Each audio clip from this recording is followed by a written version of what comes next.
Folks, I hope you have been having a wonderful day so far, and welcome back to the DreamHack FGC stream. It is Finals Sunday here at DreamHack Dallas 2022. We just saw an amazing ending to Guilty Gear Strive, and now we get in to Smash Ultimate Top 8 with some of the best talent from Texas and beyond getting ready to show their stuff and to break it all down over the next couple of hours. I am Kimona from Tourney Locator, and I am joined by the legendary Ajax. The Dream Team is back. We were here yesterday. We get to watch the Dreams that are still alive for those remain in top 8 here at DreamHack. That's the amount of times I'm going to use the Dream reference for that. But there's $5,000 on a pot. Yeah, no. Absolutely none. No, because we are actually going to do this legitimately. But no hacking, am I right? No hacking allowed in Smash. So we're going to go ahead. Man, we're out of pocket already, but the pockets are going to be filled, of course, for those who are out here still competing. One of those being Chronos, sitting on the other side of the sticks right now. With that snake, we saw incredible play from it yesterday. And, of course, on the other side, we're talking about, okay, we are liars. We, in fact, do have Minecraft because Trey 5 is here. Yeah, no, we do have Minecraft. And like you said, we're going to have some full pockets in this set even, not even just the people that are competing for that $5,000 pot bonus. These are two characters that have the deepest pockets known to man. Minecraft Steve with an inventory where he can lug around metric tons of things, whatever you like. Your imagination. Also, was that set to 2-stop? Oh, that's how we're starting this off? Or did they drop off that quick when I wasn't paying attention? Game 1 lead for Trey 5. Okay. Oh, God. All right, well, get him out of the way. It's time to play, though. Nice back here. Okay, we've gotten all the commentators speak out of the way. Back to the lab again. Uh-oh. Yep. Oh, it's time for a Morbius sweep. Okay, now we got them all out of the way. Game number 1 here on PS2 with Chronos versus Trey 5. This matchup is a game of interactivity until someone is too far behind to allow them to camp. Because Snake wants to set up, Steve wants to set up, but Steve has better buttons up close in terms of actually being able to play the jump game. But I have really liked what Chronos did yesterday in terms of his pressure. I mean, Chronos, again, we talked about it all day yesterday, talked about it to death, but Chronos is just a visage of consistency when he plays, right? Is that he does not give up on the game plans that works. He's not going to trip over his own feet. He knows what his character's capable of, and he's going to make it work. But Trey 5 is going to potentially throw a wrench into his plans or any other number of tools you can find at the Home Depot, because with this Minecraft Steve, Trey 5 plays one of the best, most fundamentally sound Steves of all time. It barely even looks like you're watching somebody play Steve when he plays. Yeah, a big reason why you won't trip up Chronos as well is because his feet are always off the ground. His favorite move being the back air 100%. And that up tilt is going to find a kill too, but he is so consistent at finding the gaps where people try to zone. We saw it happen yesterday a bunch, and he sneaks the backers, trying to sneak a forward air, already trying to find a stock at 11, and I don't blame you. Look, I mean, this is the first match of the day. Maybe some people are still trying to wake up. You think, maybe I can get a free stock, right? Maybe I can wake up Trey 5 with this one. Yeah, well, you gotta establish dominance early too, especially here in the start of top 8. As when you have a character like Steve on the other side of the screen, you want to make sure that they don't have time to set up and make them approach. It's working really well so far for Chronos. I mean, normally by the time Steve is onto this second stock at any point, as that block comes in clutch for Trey 5, still unable to fire back. This is one of the problems for him, right? Is that you mentioned he's not getting a lot of opportunities to mine, and Keely, you can tell by this point in the match, Steve on Pokemon Stadium 2 will almost always be out of his wood. He should have used it all already to mine a bunch of stuff, but Trey 5 loves to run up and interact, and that's getting him in trouble. Metal Gear Solid is an accurate statement because he just dash attacked through an entire minecart, and he is holding on to a massive lead here. That time taking one straight to the face, but it was so close, there's really not much he could have done to react there. But Trey 5, it is Steve. You have wow, never mind. You are getting cooked quite literally. I have no other statement. There's actually C4. Now it's back on the snake. Chronos going for that Nikita missile off stage, and these ledge traps, you've seen have been so good. Now it's transferred back onto Trey 5. Early air dodge, and Chronos didn't even need the C4, just clean. So much covered by that alone. Because with the C4 on, you have to air dodge no matter what. You're forced to air dodge in that situation. Or like just hoping that they get really aggressive. What did Chronos do?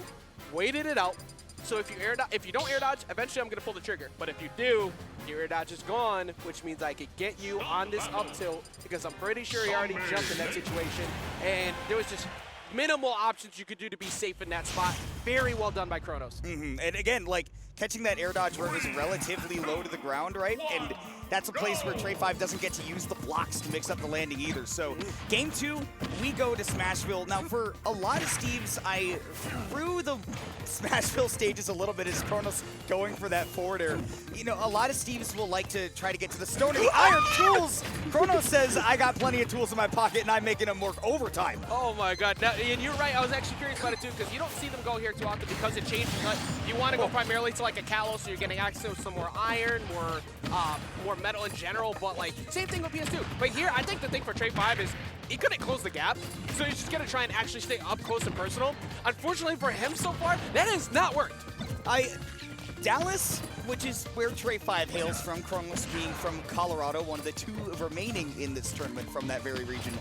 Trey 5 does not have a whole lot of experience fighting against Snake, and a lot of Steves will tell you that this can be a very difficult matchup, especially for one like Trey 5 who loves to be up close. He doesn't mind fighting with wood tools, but he is having such a hard time putting on that damage. He's just flying through the scene with no fear whatsoever of all of the explosive and homing attacks coming at him, but he did take that trade off the wall, so he's going to be forced that I have to attempt an explosive jump because he got knocked away. It did not work out though. That's an opportunity here for Trey 5. And gets the diamonds too. That's one of the big reasons you will like to go to Smashville, is because on the wooden stages, you are slightly faster than any material other than iron to get to your diamond.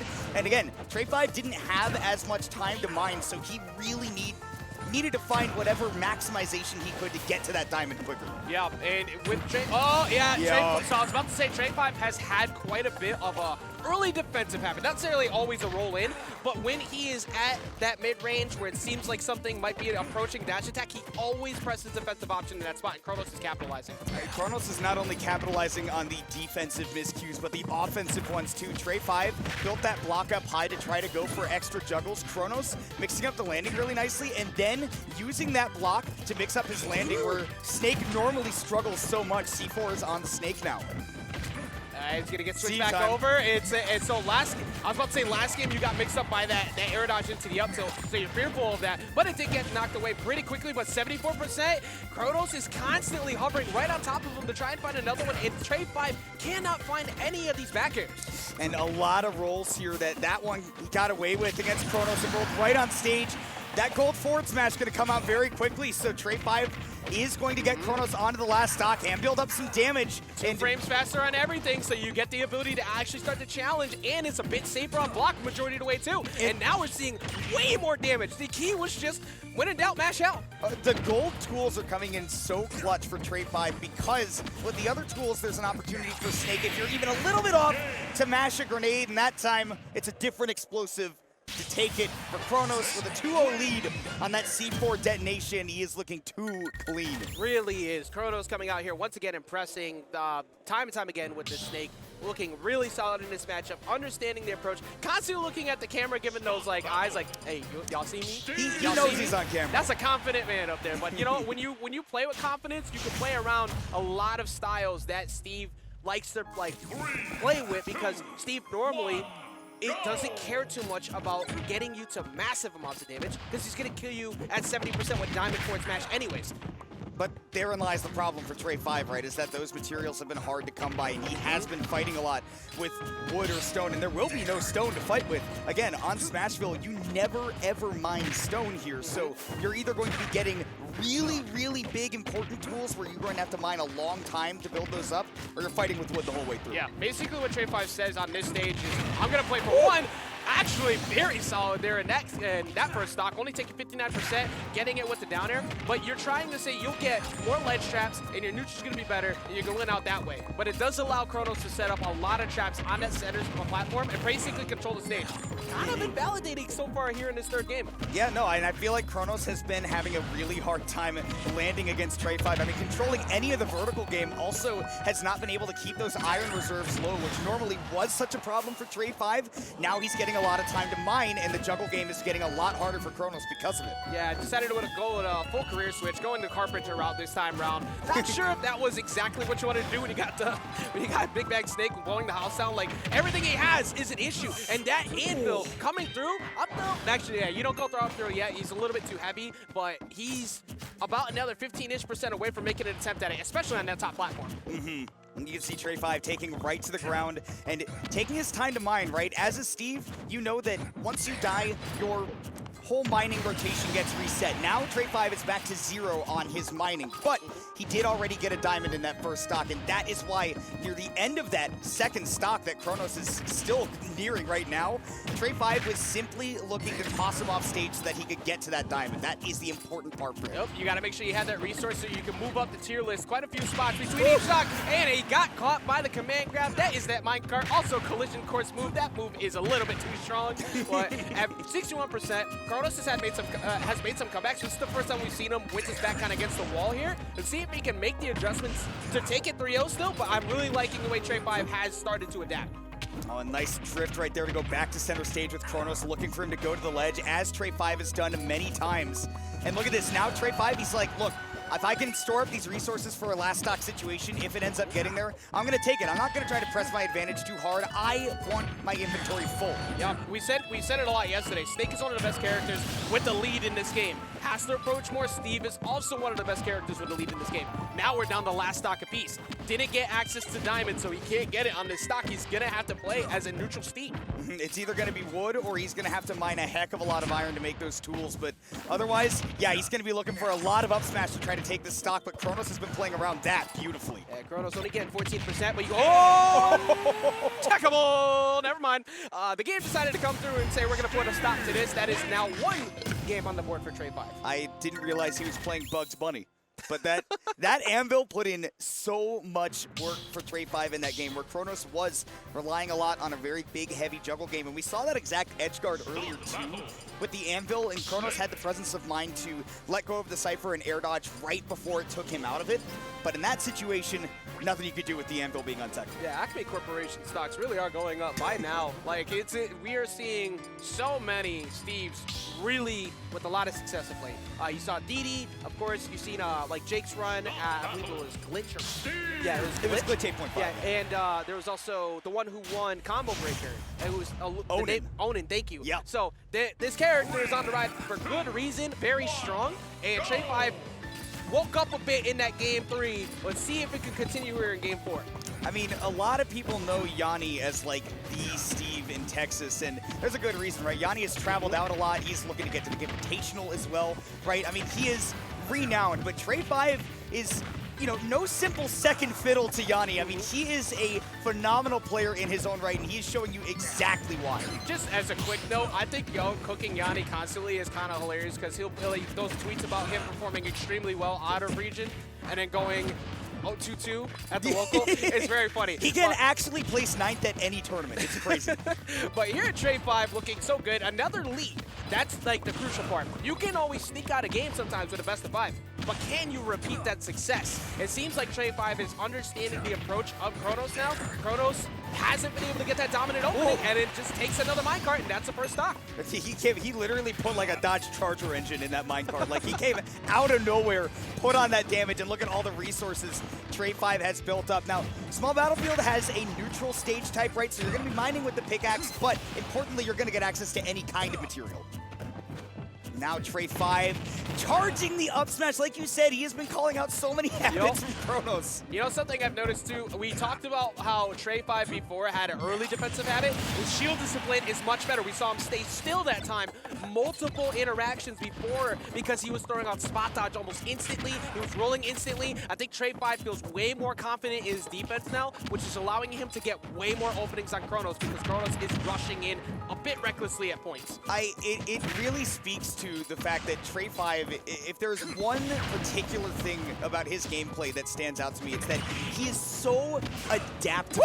Woo! This guy nearly getting that diamond forward smash too. I mean, he's showing off, right? That was intentional off the grenade bounce too. Like, he was planning for that. So like, he recognizes that kind of stuff in the moment, but Chronos does too, suddenly taking the lead. And Chronos has, I was about to say some explosive gameplay. Well, Thank you for proving my point. Taking the down smash at the ledge, we now have, and see Chronos was waiting for the spot touch. He wants to catch him, but Trey 5 not giving it to him. But Komona, we're reaching a point now where it's starting to be Trey territory for Snake.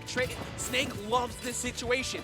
Steve is not particularly heavy, so the more times that he trades with those grenades, like you said, it's going to inch him ever so closer to an easy kill confirm for Chronos, or just one defensive habit he can pick out where you can nail an up tilt and take the set. Yeah, Trey 5's got to be careful about how he approaches here. Both of them actually, Steve pretty much at kill percent at this point. You getting caught by that. Not going to get anybody up here. Trey 5 coming back down, avoiding any follow-ups, and now he's chasing. And very, very little iron left. He's going to get a little bit more back into his corner, and that is so big for him because he's also got gold. Down throw, tech chase. Chronos loves that rollout, and he covered it with the down smash. He looked for it in game 1, got it in game 4, and he gets the 3-1 set win. I think it depends on the day, right? Because yesterday we saw Chronos every single time off a down throw go for the roll in. Today it's all been roll out. This man, he lets you know the game plan. He spells it out to you. He writes it out. He writes it on the wall. Problem is you didn't read it. The context clues were there, and that is going to be a 3-1 victory going to Chronos. Continues to impress. Trey 5 had amazing stocks, but it was that stock 2 where they both traded off, and then after that trying to reestablish the lead. That plays right into Snake's game plan. Snake absolutely loves those situations, man, and Chronos especially just thrives in those moments where, again, he's just got such that consistent mental state that he's, I mean, I have not seen anybody shake him this weekend, right? He has just been so rock solid, and that mentality, that consistency is what makes somebody a great player, because anybody can have a good day, but Chronos is the kind of guy that will have at least a good day every single day. Yeah, but I think, if I remember correctly, he went down to Lima yesterday, and Lima just played the matchup immaculately, but Chronos still looked good in that. So if we see that rematch, I think we could see a much closer set. Maybe Lima still takes it because there's a little bit more, it seems like Lima understands the Snake matchup a bit more than Chronos right now. But I would love to see that rematch if it does come to fruition. I mean, for Lima as a Bayonetta main, right, knowing that Snake is one of your worst matchups, right, your options are either pick up another character or study the hell out of that matchup. And he has chosen option B because he has gone up against some of the best Snakes in the world and said, yeah, this matchup sucks, but I can win it, and has proven that thus far. That's a part of it. I mean, with as many characters as we have, with 80+ characters in the cast, you either commit to it, and we're seeing a trend too, outside of like Leo, who's been on a spree of changing characters lately. And there's a lot of character specialists at the top. Like you see Gluto succeeding, you see Spargo found permanent success by switching up to the cloud. Light has become basically the best player in North America right now. Talk to him. Like in the U.S. In the U.S., I was about to say, you know. I forgot. I was about to forget Mexico. So he's like we're seeing so many strong performances from a lot of character specialists. You're putting Jonhy, the camera that's the wrong way. Camera. That's the wrong camera, way. Jonhy. Jonhy, this way. You know, he's talented in game. And we'll be going up against Shu next, who, the other representative of Colorado here to show off her skills. She has exactly done so thus far. I mean, got to grand finals in doubles alongside Chronos, who we just saw put on a heck of a performance. Now she will look to make a deeper venture into the bracket. Yeah, Colorado really coming out here swinging, and you love to see. You love to see, like, we were talking about it yesterday, where there's a couple scenes that don't get the type of love that they could get, because it's a little bit hard to catch every single tournament in the country. But we're seeing a lot of performances from players who are starting to travel out more, being out here not too far off from Colorado, competing for that $5,000 pop bonus. Chronos just put out an amazing show. We're going to see that potentially here from Shu as well as she steps up to the plate. But for Jonhy, like the tag says, swagging. Jonhy loves to go for the style plays. We see it from the Sephiroth, the Roy, the Chrom. It does not matter. I am so excited that we're going to get to see the Roy too. One, because, I mean, I do love the Sephiroth, but this is sort of Johnny's first love in the game, and you can tell by the way he plays. When you see this Roy move, I'm not even sure you'll be able to see it move. Like, it is literally DBZ. He's moving so fast, I can't keep up with him. And one of the only characters that can keep up with the ZSS that Shu brings. Exactly, because this is one of the matchups that ZSS players actually can struggle with, because if you want to play keep away game, ZSS is great at that. But how do you get them out? And the frame data, the buttons attached to Roy have such good punishes that it's very difficult. You can't play that zero game forever. You can go for jab ones to try and back him off with that frame one, but you have to keep it going. So far, Shu doing really good at that. I mean, you can see that Shu has practiced this advantage state I mean, to such a ridiculous degree, that situational recognition of being like, I've seen it all with this character. Okay, I get that flip kick because you recovered high, and then after that, you get buried. I know that you're going to mash and jump out, so I'll have that back air ready. She has definitely built up that early lead, and this edge guard, that's one of her specialties as a player, but Jonhy has been good at maneuvering around that thus far. Yeah, I'm really liking the neutral game so far. Shu understanding at this point, you're looking for, oh, there you go. There it is, catching the tech in place with the boost kick. That's going to take it out, but Shu never overextended. Overextending against Roy is how you lose. You have a lead, force him to approach, find the one mistake, take out the stock. Well, and especially as a ZSS as well, right? Where, yeah, you have a lot of safe pressure, but that only goes so far. Once you swing one wrong move, right? Whether it's a misinput, whether it's because you think you have an opportunity, you get turned around on quick. And Jonhy was just not quite close enough to the ledge to get the kill with that side B. So Shu, with great DI, able to make it back and maintain this lead. Yeah, and for Jonhy, you got like, so, oh, wait, late hits, catches the air dodge in, but I think he just didn't believe in it hard enough. But Shu's been very aggressive from the ledge so far because you're trying to beat out the jabs. That time decided to just get up from ledge, not go for anything reckless, because of the last few times it was an aggressive option.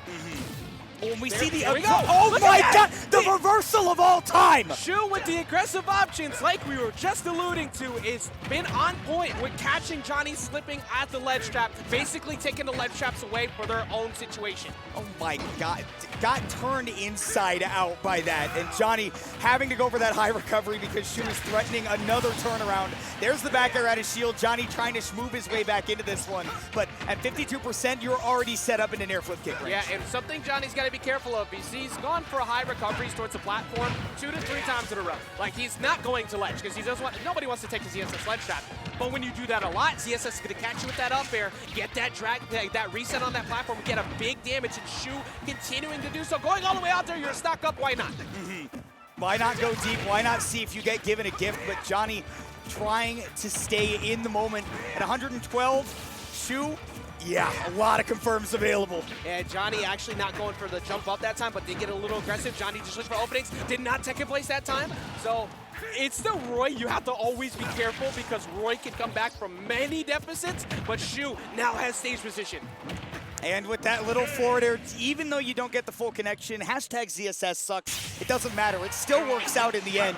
Shu taking the game one over Jonhy, and just my, oh my, impressive play in the disadvantage. Yeah, very well played by Shu there. She was controlling off stage game. She had the ledge traps. She had the return to stage game as well with very aggro tactics between using the side B on one interaction, using the laser to get a free spike on another. You're going to be thinking about that now as Jonhy. He might look for maybe a jump read dare or maybe a jump read back air just so he doesn't go too far off stage. But one of them is going to come through at some point if he recognized that that was happening often.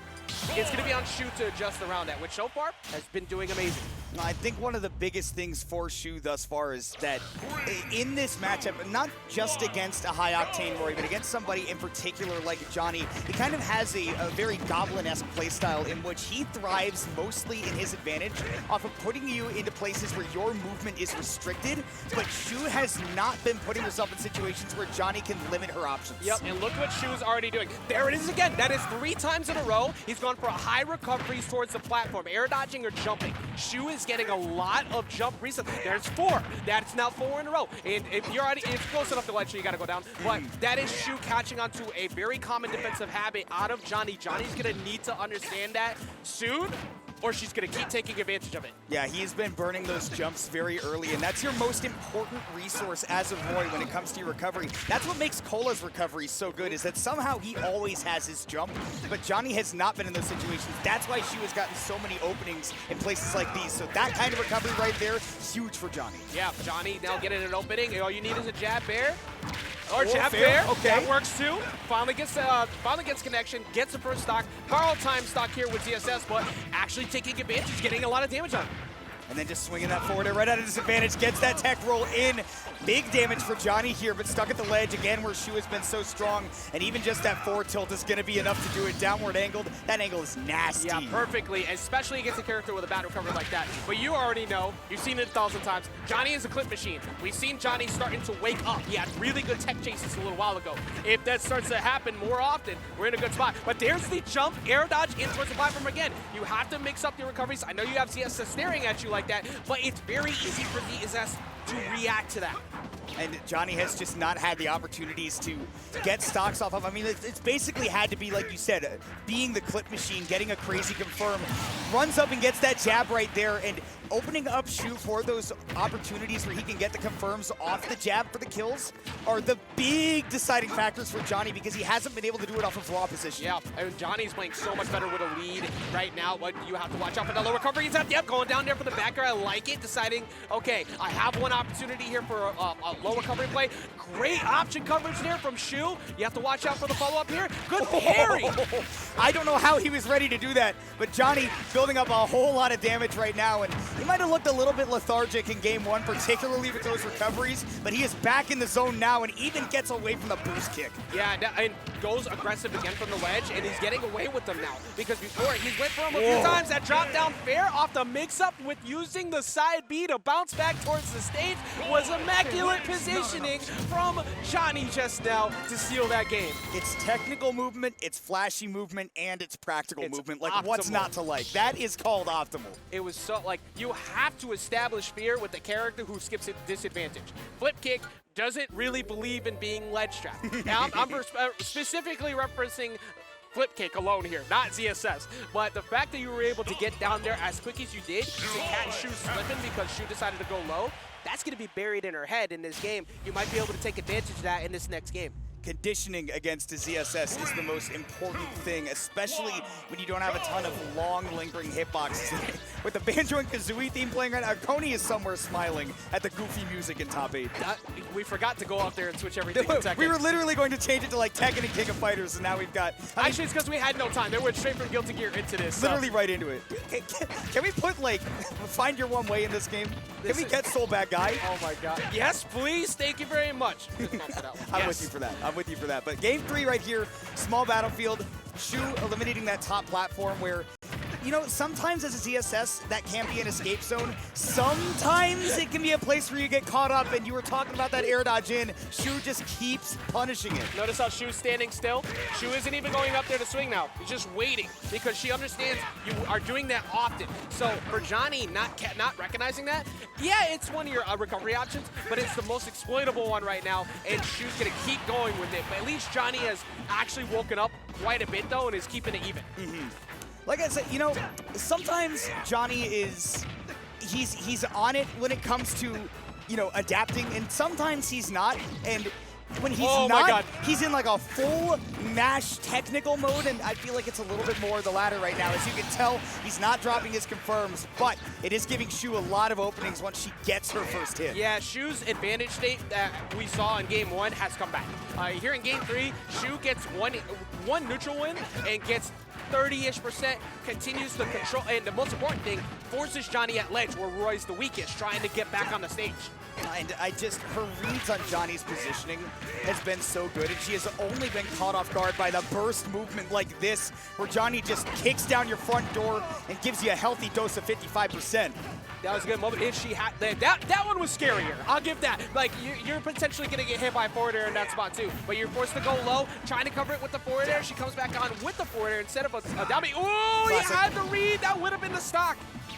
And this is every time Jonhy recovers low, it seems like he's picking the right time to do it. It just seems like most of the time he recovers high, he's picking the wrong time to do it. Yeah, and every time he comes from ledge, he either goes for a jump nair or a jump side B as an aggressive option. So if you constantly stay set out, she's gonna be able to she's gonna get it. She's gonna get the back air there. I still believe Jonhy can very much take this game just because of how, when he has gotten a hit, he's gotten a lot out of it.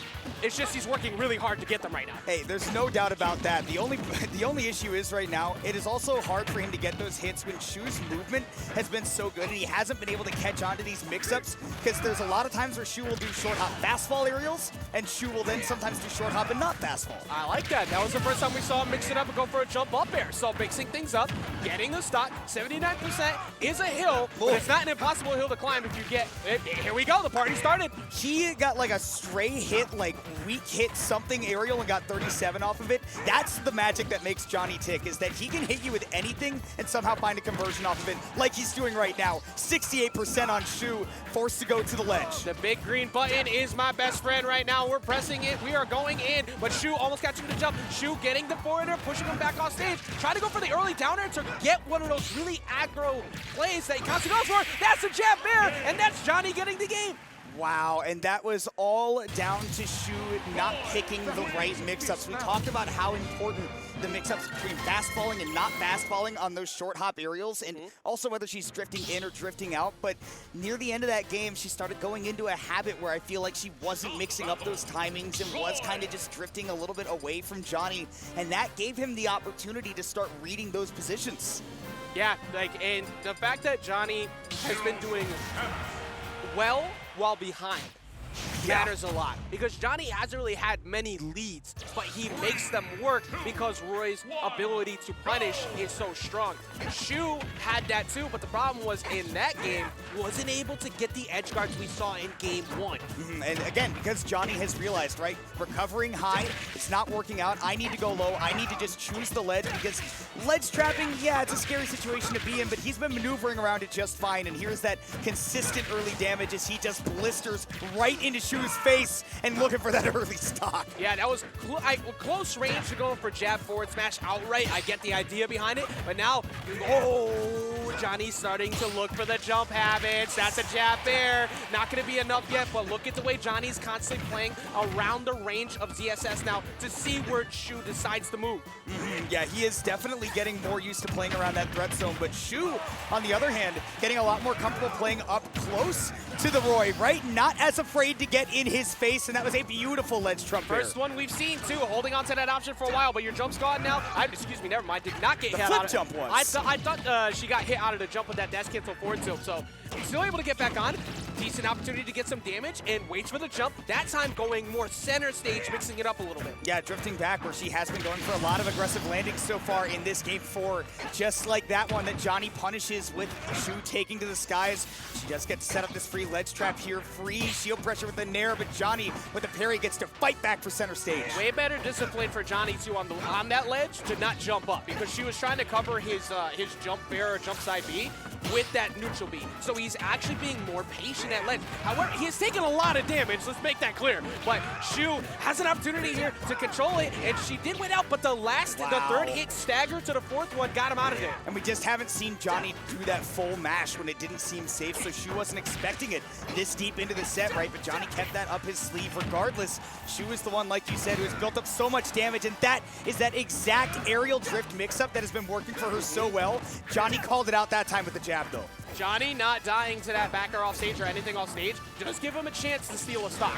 But she needs to make sure that does not happen, because he was without a jump before, and now she's playing the center stage game with the Zair. It's very smart.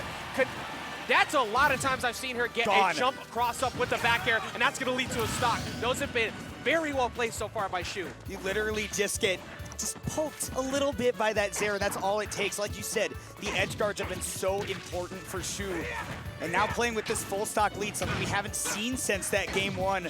And she is not letting it go. Jonhy is starting to hold forward a little bit too much, and Shu is taking big advantage. Yeah, it's just time to just continue to punish. Not getting any of these down airs, but one of those down airs is potentially going to connect, or you mix it up, catch the buffer roll on, look for the buffer roll. Yeah, see, was waiting to look for the buffer roll because of how many times he went for it. Jonhy holding ledge, that kept him alive.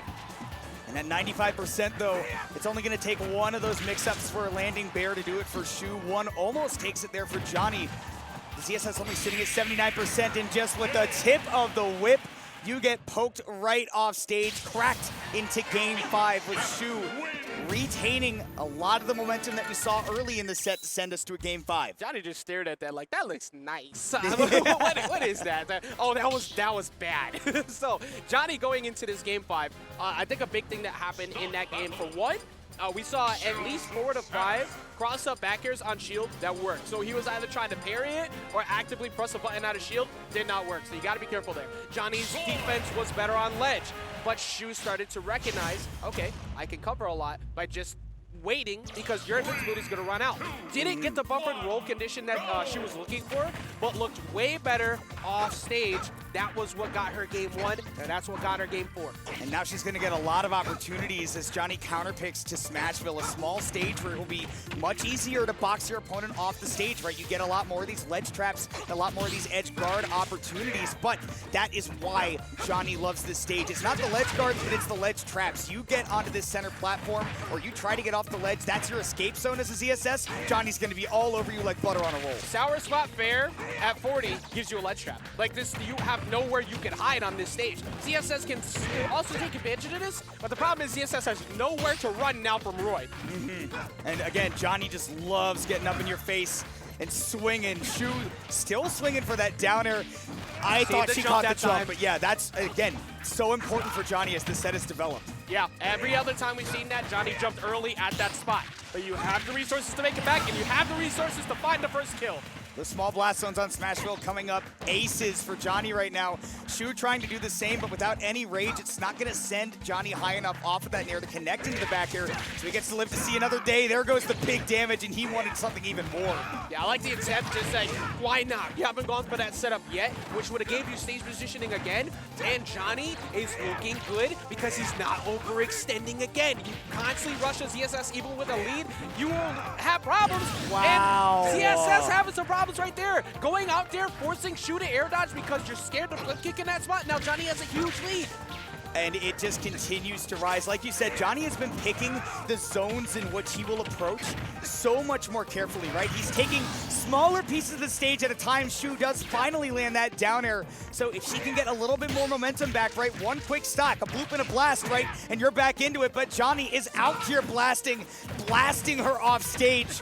18% is not going to quite set up in any big confirms for Shu yet. All you need is about maybe, oh, never mind. Oh. You're going to need hopes and dreams now. You're going to need to start fighting for your life because that nair flip kick is one of your only options to really get you back in quickly, and Jonny's not letting that happen. As you see, getting the parry, knew that you were looking for that nair there. Things are starting to derail fast for Shu. And the parries on the nairs have been so big for Jonny, and with resources taken away, he doesn't even have to get the aerial to do it. Jonny turns things around in Game 5, and he will conquer one of Colorado's most outstanding players to move on deeper into top 8 with Shu going out at 7th. We talked about that angle that low F-tilt will send you at too, putting you at a low range. That soft hit fair, just enough to push Shu out. But the most important thing was how Jonny prevented flip kick. He always put himself in a position that forced a defensive option quick. It's Game 5, you're stressed out, you're trying to make sure you don't make a mistake, and the mistakes happen. Even with it as a very easy button to get back to stage like that, you're scared because Roy's staring you down on Smashville with a sweet spot potentially taking you out at 50.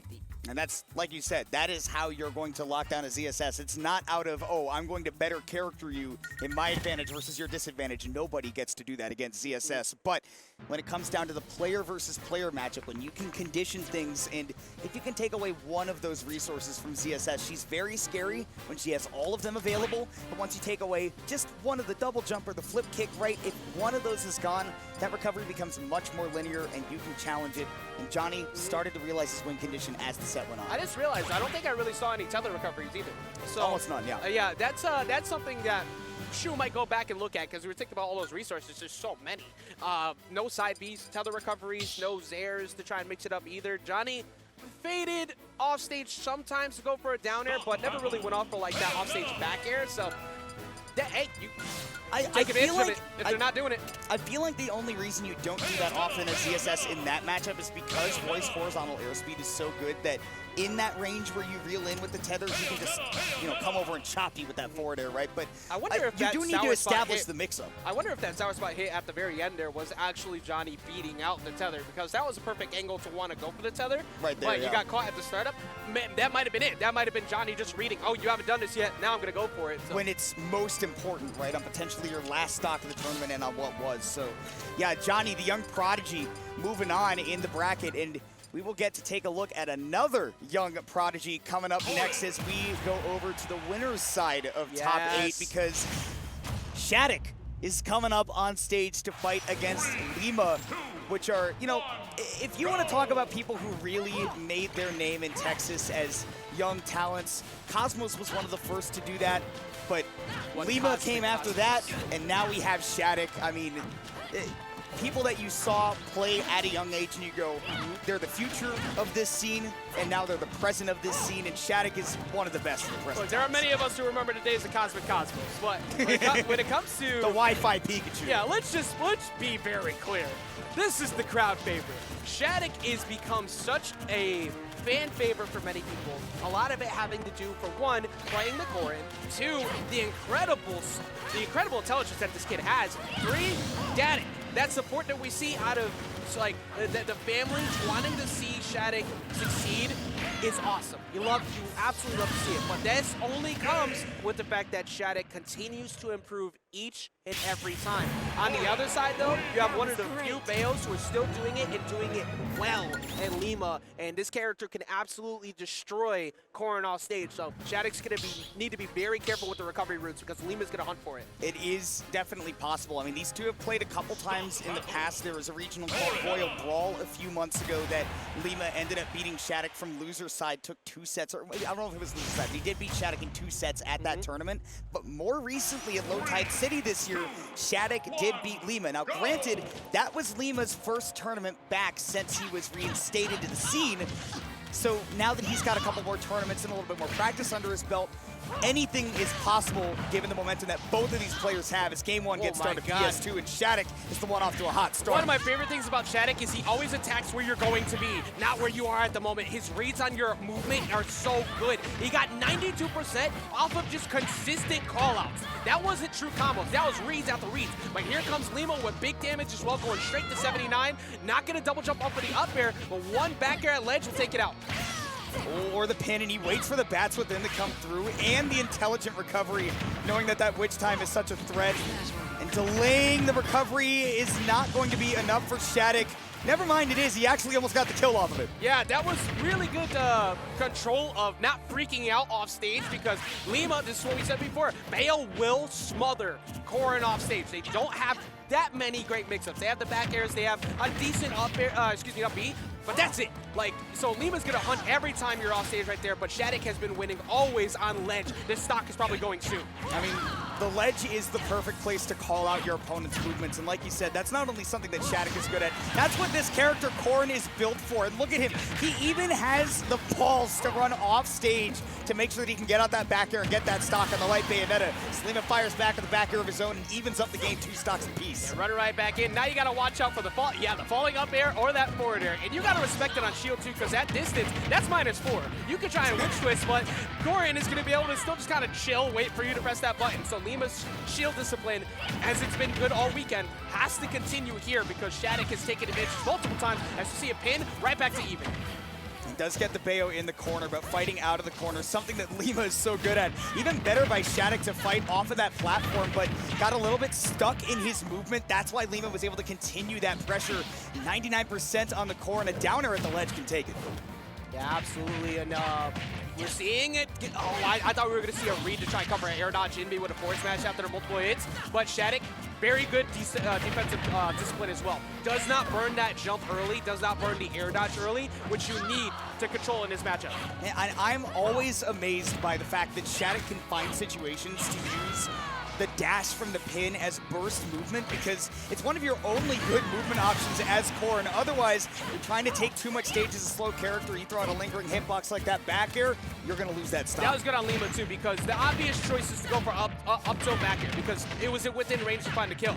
But Lima played around it, looking for Shadic's options to get away from the up tilt and covered it with that back air, and now continuing to pile on the damage. Yeah, I talked about it with Jonhy a little bit earlier as Shadic, the other young gun, able to put put Lima on the last stock, but what shocks me about Lima is that he can find a combo off of almost any stray hit. That's what makes him so dangerous as a player, is that he can not only find a big combo off of those stray hits, but Shadic, when he gets his groove going, he can match you pound for pound with that damage. This is where Shadic can pull off the big guns play as well. You can, oh, well, might not be able to make it back out to this one. He saved his jump though. Oh, Lima went all the way out there. Contractual, okay. Every Bayonetta has a contract obligation to SD at least once in a set, but Shadic has the ability to get that sweet spot pin or even a forward smash on a good read. If we see it happen, not gonna get the up air, going up there, retreating properly. Man, Shadic's movement was so good in that whole sequence, but in that one scramble there at the end where he barely missed out on closing that stock, Lima found an opportunity to fly in with that back air, connected the sweet spot, and connects a game one for himself. Simplicity is key in the name of the game for Lima. Will you get enough damage on? You find that pin, you find the jump, you find your back air. That's it. No reason to go complicated. If you want to get the edge guard, go for it when the opportunity is available, when Shadic is low. If not, let Shadic burn the resources and win the ledge trap. Lima is doing very well right now in this matchup, approaching it the right way, because if you get reckless, Corrin's a frame trap machine, and you let her back on stage, it's going to be free damage, and we've seen Shadic do it repeatedly. And the big thing I feel like is that as the set goes on, right, is Shadic going to be able to consistently connect not only good combos, but good combo starters? Because if you get something that's not going to end up with you being relatively safe, right, Lima is going to be able to retort every single time with some kind of big hit. That's one of the situations where Shadic realized, right, I've got to back all the way up and get out of that burst range from Bayonetta. And the most important thing for Shadic is going to be able to confound that counter hit game from Lima. And also on like the fact that Lima is understanding of whenever those forward airs are max space, giving it the respect, because you don't want Shadic to find a free defense launch recovery, but that forward air off the top, even here on Kalos, never mind, it is not going to be enough, but that is a low recovery option covered, and there's no world where you're making that back. Yeah, no jump it didn't look like from Shadic, and Lima was willing to go down and do another witch twist too. Hey, dude, you could literally have a button that you press to appear on stage, and Lima will still find a way to edgeguard you. Like, this guy is insane out there, but Shadic getting his own opportunity set up with the back air. Shadic, oh, I like it. Baiting the idea of a throw and then forcing the spot dodge out to cover that was not enough to kill, but this stage at least helps Shadic survive a little bit longer, necessarily off the sides, but it does help Lima with those recovery routes. I think Lima's going to keep going for these little edge guards. Oh, I like that so much. Going for the single hit of the F2, somehow making it back using the pin. Very good job from Shadic to get back from that. That was an amazing edge guard by Lima, but just a top-class recovery from Shadic, who's able to turn this whole situation into a stock. And there's another reason you go on Kalos. That pin recovery was nuts. Yeah, I was talking about, there's no world where you make it back from the other stock. Well, actually, maybe there is. Like, using that pin off the sides of the wall is definitely revealing a bit more of why Shadic decided to go to this counter pick. It's the end. Now you're forced to recover high with the air dodge. I thought for a second that he was going to drift too low, but able to grab to the ledge. And that's a situation where Lima loves to feast on those low recoveries, but Shadic, realizing that, seeing the Bayonetta already down there, knows that while she does have great horizontal burst movement, her upwards burst movement isn't quite as good. So he realized he had an avenue back to the stage, and now an avenue back into this game as these stocks are even.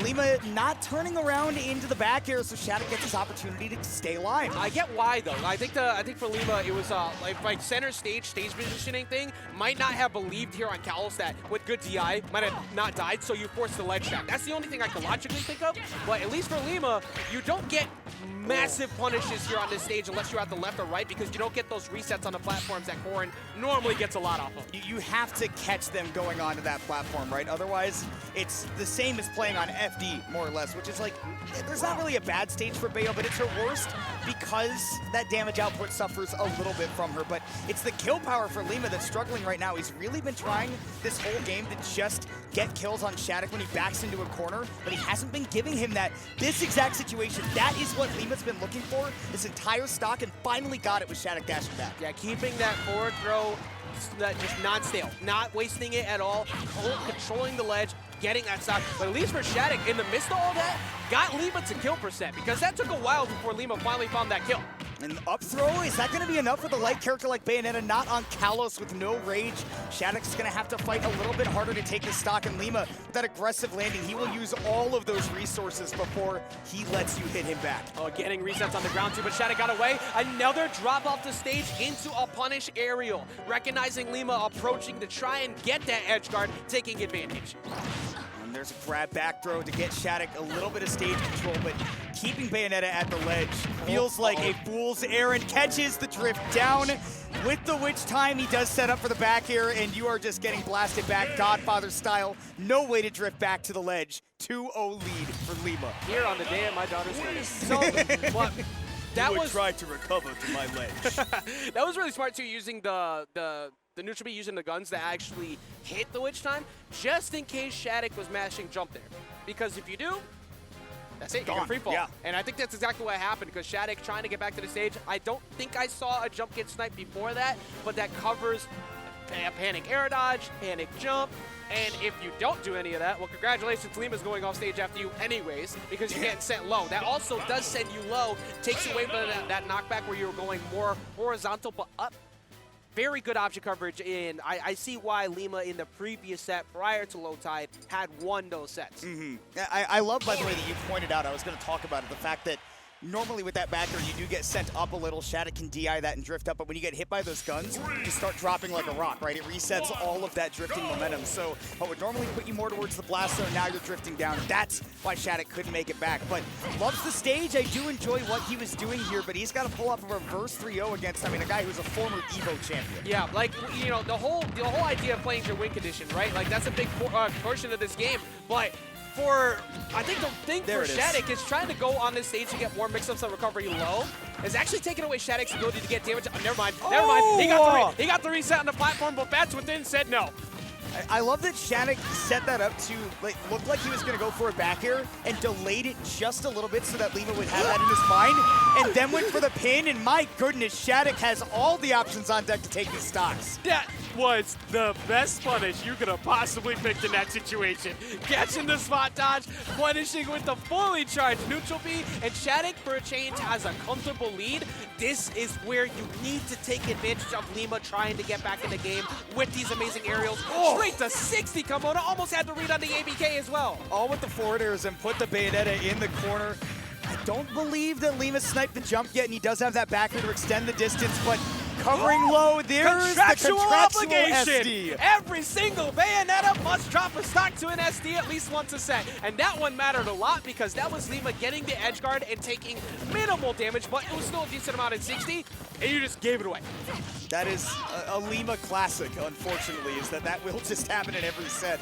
But Shadic says, well, I'm not going to look a gift horse in the mouth. I'm going to take that, and I'm going to run to the bank with it. He is, once again, building up that damage to the 31, where he can get a lot more meaty setups on this Bayo. Yeah, when it comes to 5K on the line, down 2 games, we take those every single time. That Nair, almost catching the ABK as well. This is the Shadic we saw at the beginning of the set, and what we see Shadic do all the time. Always attacking where you're going to be. Look at this option coverage coming from Shadic. If that late hit, Nair hit, that was a back air, and now we're seeing damage come out from Lima, but it took a while to get it. And one thing I'm loving about Lima's recognition of this situation is that he's realized that anytime he starts one of those big aerial combos near the corner, Shadic is holding towards the stage because he doesn't want to get set up for an early stock or an edge guard, right? But that makes it so easy for Lima to read the DI as he SDs again.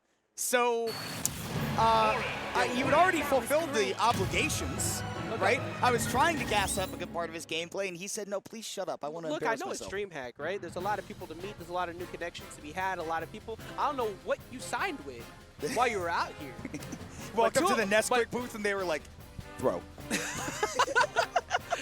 Hey, yo, you want these custom Air Force Ones that E was able to get? You're gonna have to drop 2 stocks. That was a shock.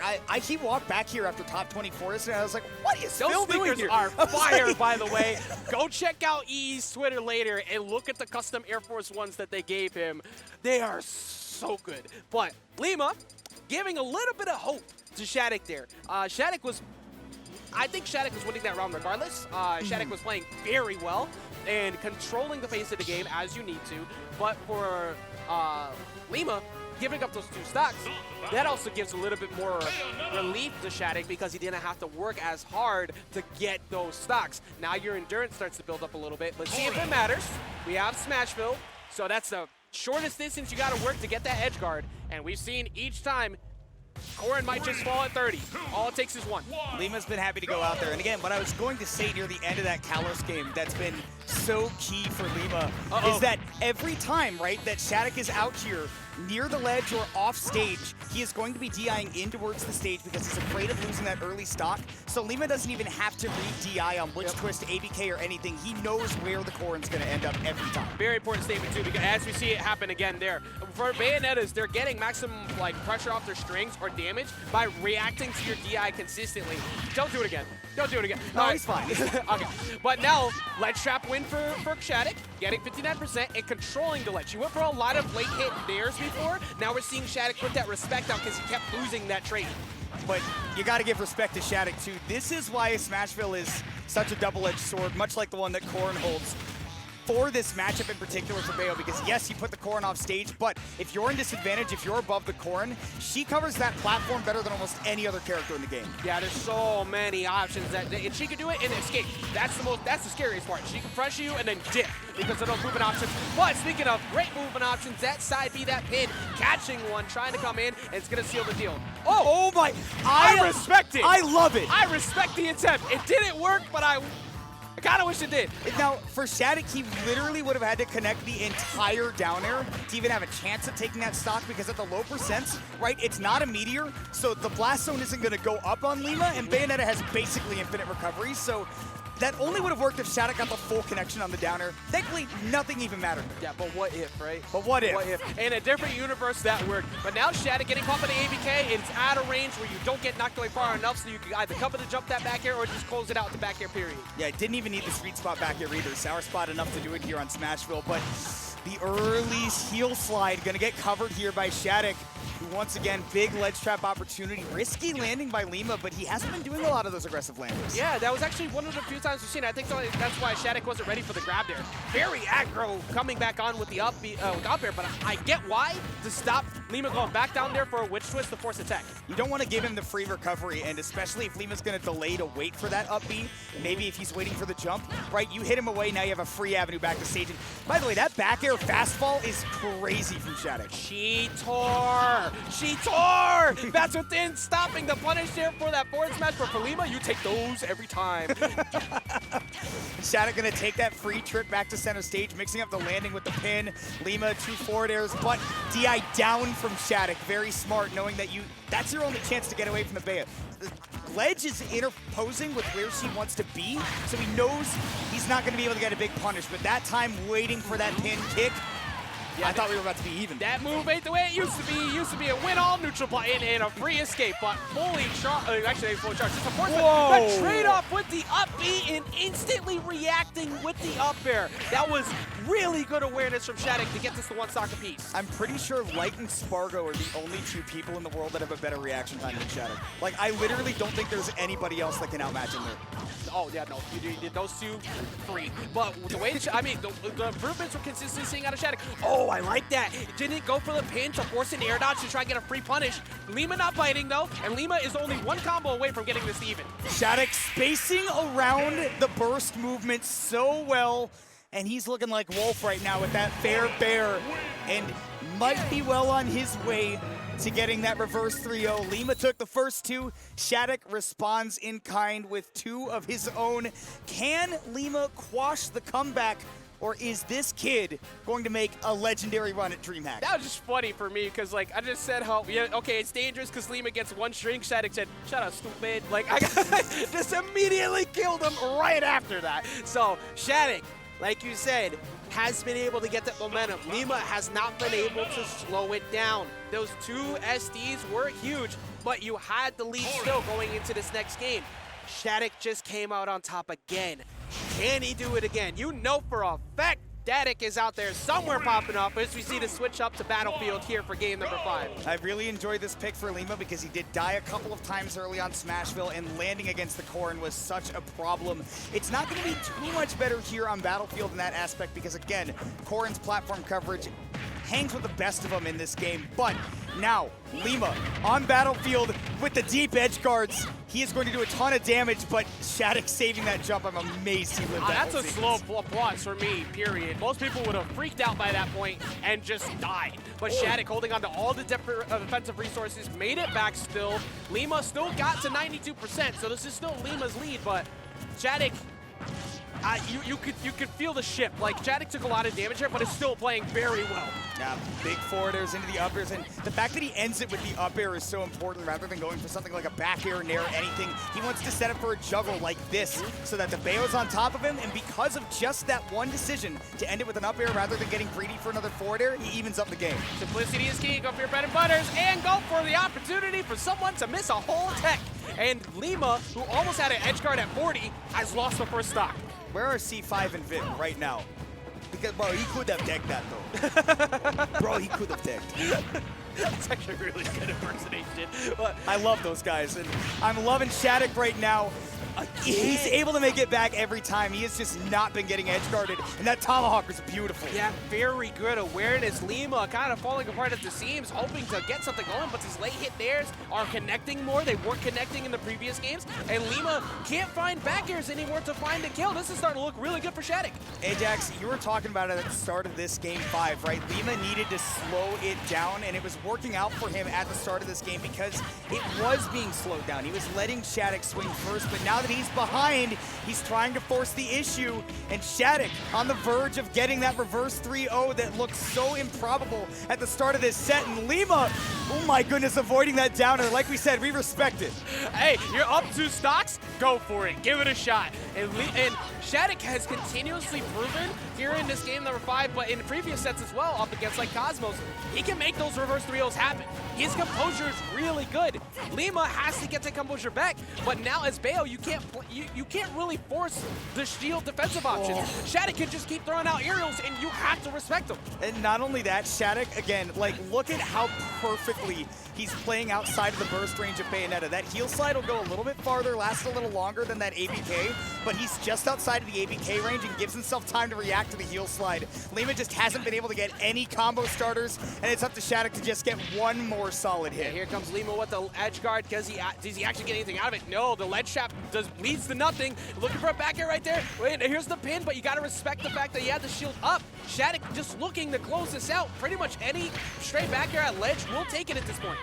Well, with Lima missing, I believe he was trying to get an attack cancel into that up air because then you can get your reverse hit, set up for a big edge guard, and it will be one more edge guard for Shadic to take it, sniping him out with the Dragon Fang shot. And with the reverse 3-0, this young man has vanquished one of the biggest threats at this tournament and proving himself as one of those very people moving into winners finals. Amazing holding on to that too, all the way until the end. We didn't see that edge guard come out at all, but as soon as you saw an opportunity at the end there, up a stock as well, besides those down airs, holding on to the option of using the Dragon Fang shot to take him out and get a comfortable spot. Guaranteed on the podium here at DreamHack. And that is a lot of pocket change for somebody who is just barely into high school. You're playing for a $5,000 pot. I said it yesterday. I call that disposable income, right?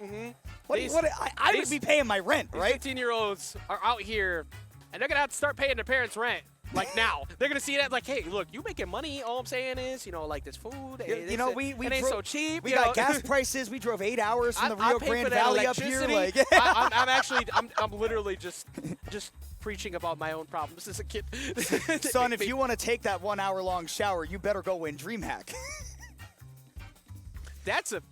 I'm just trying to relax. That's an interesting sentence stipulation for the Smashing. But we still have another side of winners semis that's coming up next here. And we just saw the first qualifier, of course, for the winners finals. Lima is going to be taking a trip to loser side. But we saw some incredible play from many players, one of them being MuteAce. Yes, and that is going to be one of the next people we get to watch, and so happily get to watch, right? Because we talked about this yesterday, but MuteAce, you know, he's had a history in Texas longer than just the time in which he's lived here, because he recently moved down to San Antonio along with Giddy, and those two are going to like every tournament in Texas. But MuteAce's history in this state goes all the way back to 2019, all the way back to this very event, this very like exact coordinate on the earth, right? The stage was in the same place in 2019, 3 years ago.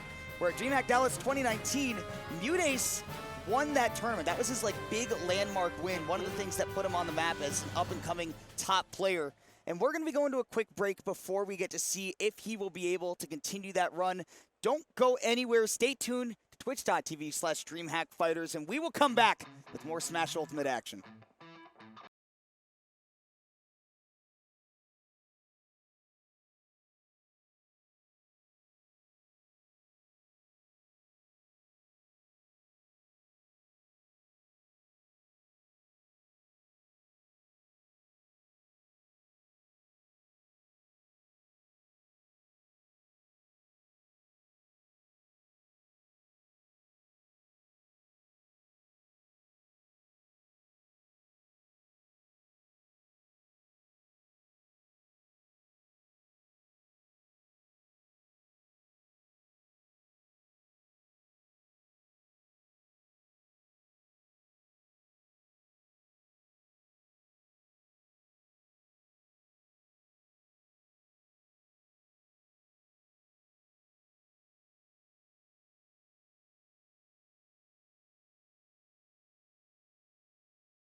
more DreamHack Top 8 action to come your way with MuteAce and Bullhall. Up next, we got Peach versus Incineroar, but of course the call to action is myself, and returning back with me is Kimona. We've had a really fun time so far, and I've been loving watching the Texas scene go at it, the invasion of Colorado, and of course the consistent play of some of the best we've seen with just a second out with Shadic, and now potentially here with MuteAce. Yep, we get to see MuteAce representing that San Antonio part. It's part of Texas that did not get a lot of shine before, but I mean, they've been on a serious level up lately, and especially with guys like MuteAce and Giddy there leading the charge. But going up against the other best player in the Rio Grande Valley, we saw Shadic earlier. Now we get to see Bullhall, who's recently been making a name for himself as one of the best Incineroars in North America. Has already arrived. Yep, the Stitch face there to deal 30% per toss for MuteAce. Incineroar is a carnivore. He is not about this whole vegetation problem happening right now.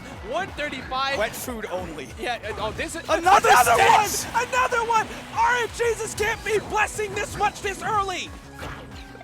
The fact that MuteAce got a 0 to death off of that too is just heinous. Remember yesterday when I was trying to call like a unique stitch or a unique pull happening? Well, this one we already got the party started. And for Bullhall, a very, very strong anti-air based player. We saw so many up smashes and such happen. You know what you can't do? Do that against somebody who has a turnip in hand and sends you off stage every time. And if Mute is controlling this lead, it is a very hard matchup to win when Peach has a lead. I mean, Incineroar is generally just so good at that anti-air game, but Peach can mix all that up, and not to mention, right, she is really, really good at dealing with characters that don't have, you know, crazy speed, right? Obviously, Incineroar is super slow, but even his one access to burst movement in that Alolan Whip is something that Mute can space around and then drift right back in, toss out an aerial. This is tough for Incineroar, but Bullhall is hanging tough right now, even though he's on his last stock, right? This is Incineroar, anything can happen. Yeah, exactly. This is a character that makes some insane comebacks, but for Peach, the biggest issue that Incin can run into is not even just the onstage. Oh, actually, never mind. You can get a bunch of damage off the Alolan Whip, maybe find a stock right here. Does not get the dash attack, looking for an air dodge down and in, or maybe an air trade.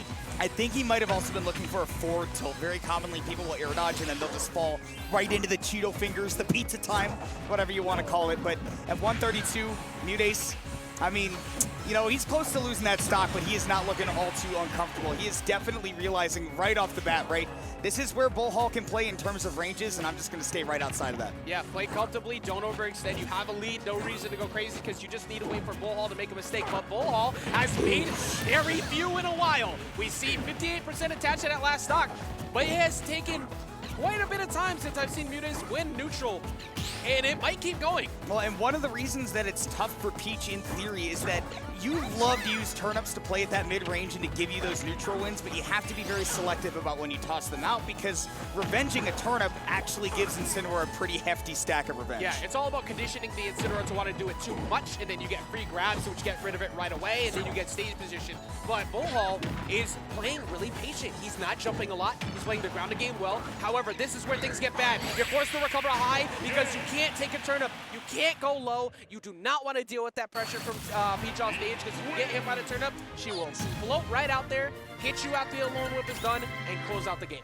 And trying to go for the high recovery, you get taken on the Toadstool Tour. So it's a pretty dominant Game 1 win from MuteAce. Probably would have been a heck of a lot closer if there weren't two Stitch faces in the first stock leading to a 0 to death. But even without the Stitches, right, MuteAce got off to such a hot start. How do you prepare for that, like, any given day? Like you get a top 8, you go hang out with friends after, you go to KBBQ because that's where everybody goes in Smashing, period.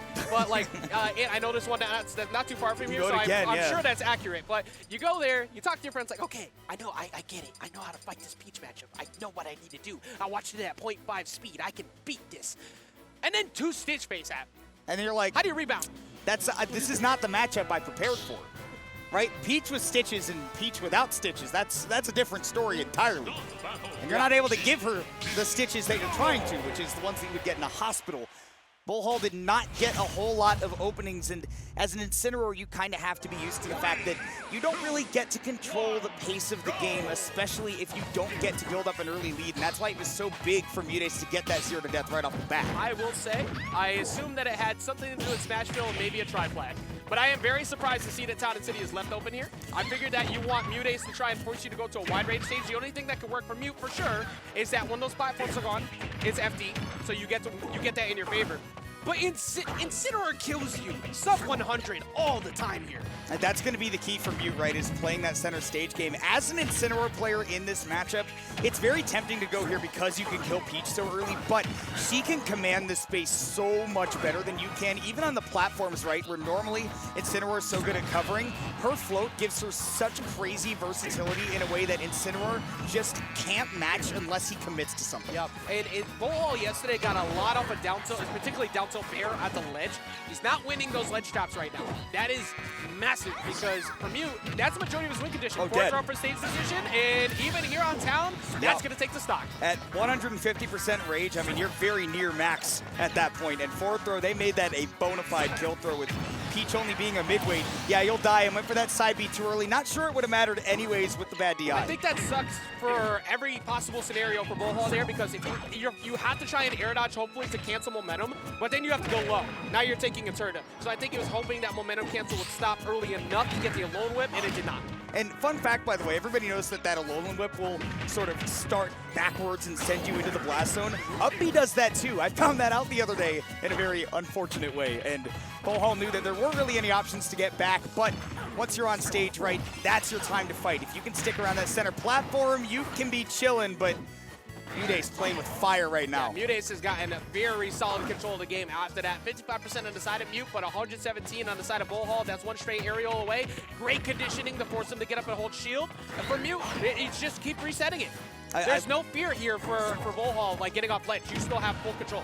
I love that you talk about that conditioning because you get so tunnel visioned into waiting for an aerial when a Peach is floating that long that eventually she just lands with the tomahawk, and then you just get hyper focused on the ground game after that. That's why that nair hit, because of the fact that Mute, see, look at Mute's mix-ups on shield, constantly fading around the idea that he's gonna go for an aerial, instead gets the grab. That time, is he dead? Yeah, you're dead here to 94% to Incineroar. You made a whole mistake. You know, I'm starting to think that the reason... You can die! No. You can die here! You can die! Oh my god! Did not die at 40%, but Bullhall going off stage, hoping to get a back air. Don't go anywhere near that platform right now if you're Mute. Oh my god. AJ, I'm starting to think that the reason I don't like the stages Incineroar is because I'm bad, and not because it's a bad Incineroar stage. Because Bullhall's making it work. He gets a grab. As your friend? Yeah, it might be that. It might be that. No, I'm not going to hold you. I am an 0-2er. That's why I'm here and not there. True. Where Bullhall is making things work, and Mute, knowing you got to drop that shield, or you suffer a shield break at the end of the game. And the down tilts, like you said, we've been waiting to see them all set. Bullhall finally gets it, closes it out. It's 1-1. My favorite thing about Bullhall so far is the patience. The ability to not move when it's not necessary. Because as a slow character, it is very important to not be too obvious in the neutral. Jumping in with forwarder all the time, it's a good move, but it becomes obvious. You rush up to look for Alone Whips. It's a good move, but it becomes obvious. Bullhall is holding his ground and scaring Mute because all you need is the ledge trap. And that range you have to run no longer matters. The most important thing you can have as an Incineroar is a good sense of when your opponent wants to swing and when they want to get defensive, because you're just not fast enough to force options out of them. You have to use the mental game to do that, and Bullhall has just been amazing at that. He gets back on stage. He's got a lot of revenge stacked up, but that is going to be the problem for him. Yeah, you know what's funny? I actually have no idea how Mute got him to 128 because if Bullhall was getting so much damage and Mute got him to 131 right now, the back air is not going to be enough to send him all the way off stage, but that forces the jump. Mute probably going to cover a jump here out of him. Oh, never mind. Still, Bullhall keeps getting up and understanding, I will rather take a throw here because it doesn't kill, but the winky face is going to be enough to send him out. The dot eyes, in fact. The winky face was it dot eyes? Yeah, it was dot eyes, and that's important because dot eyes is the weakest turn-up that is strong enough to break Incineroar's armor at that percent. Now at 21, with the revenge stacked up, it's going to be gone now because, again, MuteAce just puts on that early damage so quickly and continues this juggle. Bullhall's recoveries have been great, but getting solid footing back on stage has been the problem. I'm going to give everybody a piece of advice when fighting against MuteAce. Don't immediately buffer an option on a platform because MuteAce Never ever. Oh, Mr. Saturn has now appeared, but MuteAce is so quick to cover like defensive options on the platform, and if you slow it down, it'll mix them up sometimes. But Mute is so good at that. But now Mr. Saturn in hand takes it back. That's my boy, and now he's gone. No. MuteAce deserves to lose that stock. He deserves it. That was murder. An eye for an eye, am I right? That was murder. An eye for an eye. Saturn had a family. Now, Or a nose for a nose in that case. it's a big nose. I would know, I'm Jewish. I am not MuteAce following right up. now. I am not following up Nope, that that sentence. was for me. Oh, he's Oh, back. Nano Saturn. Ah. Now MuteAce should go ahead and die again. It's going to be Bullhall holding on to this stock at 170%. 0 on the side of Mute, though. Perfect defense, controlling his 35% off of one forward here, though. It's so funny how much damage Incineroar can put on quickly. And 63 and a Alolan Whip at the ledge is going to be enough to kill. MuteAce has got to play around that. We're kind of at an even game right now. Gets his stamp kill, but it's not the sweet spot. But look at all of these wins in a row. This is what I was mentioning before. The game doesn't matter once you get to ledge, because once you have that ledge trap, you no longer have to worry about running up on him. And Bullhall's ledge trap game has been so good. Now Mute trying to get him to move after all of these throws he's taken, and just perfect discipline. I am amazed that Bullhall got all the way to center stage by doing the level 9 Luigi strat. Absolutely nothing. He actually stood in the corner and waited for MuteAce to give up the stage, and that is just, like you said, discipline is monk level. Yeah, and that Alolan Whip with this range is not enough from that side, but it does force another ledge trap. Jump back air read. Oh, never mind, just a down tilt, waiting for the jump off themselves. So the jump was there, but the patience again for Bullhall. Up air is still not enough at 205. No rage. That's going to be a hard move to kill with, and Mute just can't get that final opening. It's only one commit from Bullhall. Mute high profiling that down tilt with the float. We go to last stock here, and here comes that early damage or not. Great DI from Bullhall, and I love the early up B. Yeah, trade to hopefully take the trade, get the armor out, try to get through. But here comes Bullhall trying to read air dodge or roll away. Bullhall getting the trade off these forwarders. That move is a really good anti-float tool, and if you're right on top of him, so is Darkest Lariat.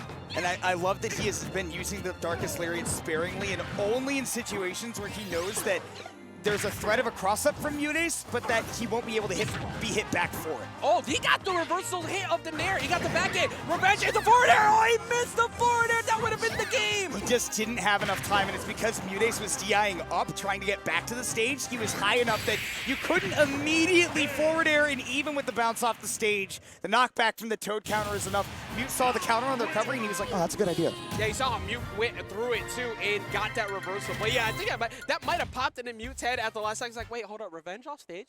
I can do that. Oh, wait a minute.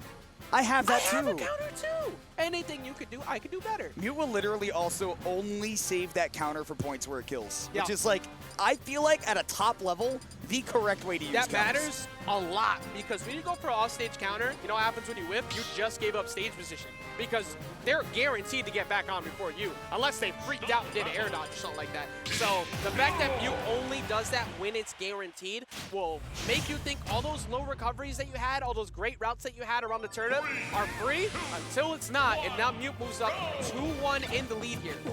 Yeah, 2-1 set lead from MuteAce, but we go to Battlefield. He like DI'd in and he did not pay for it. That's crazy. You never Maybe DI so. in there. Oh my God.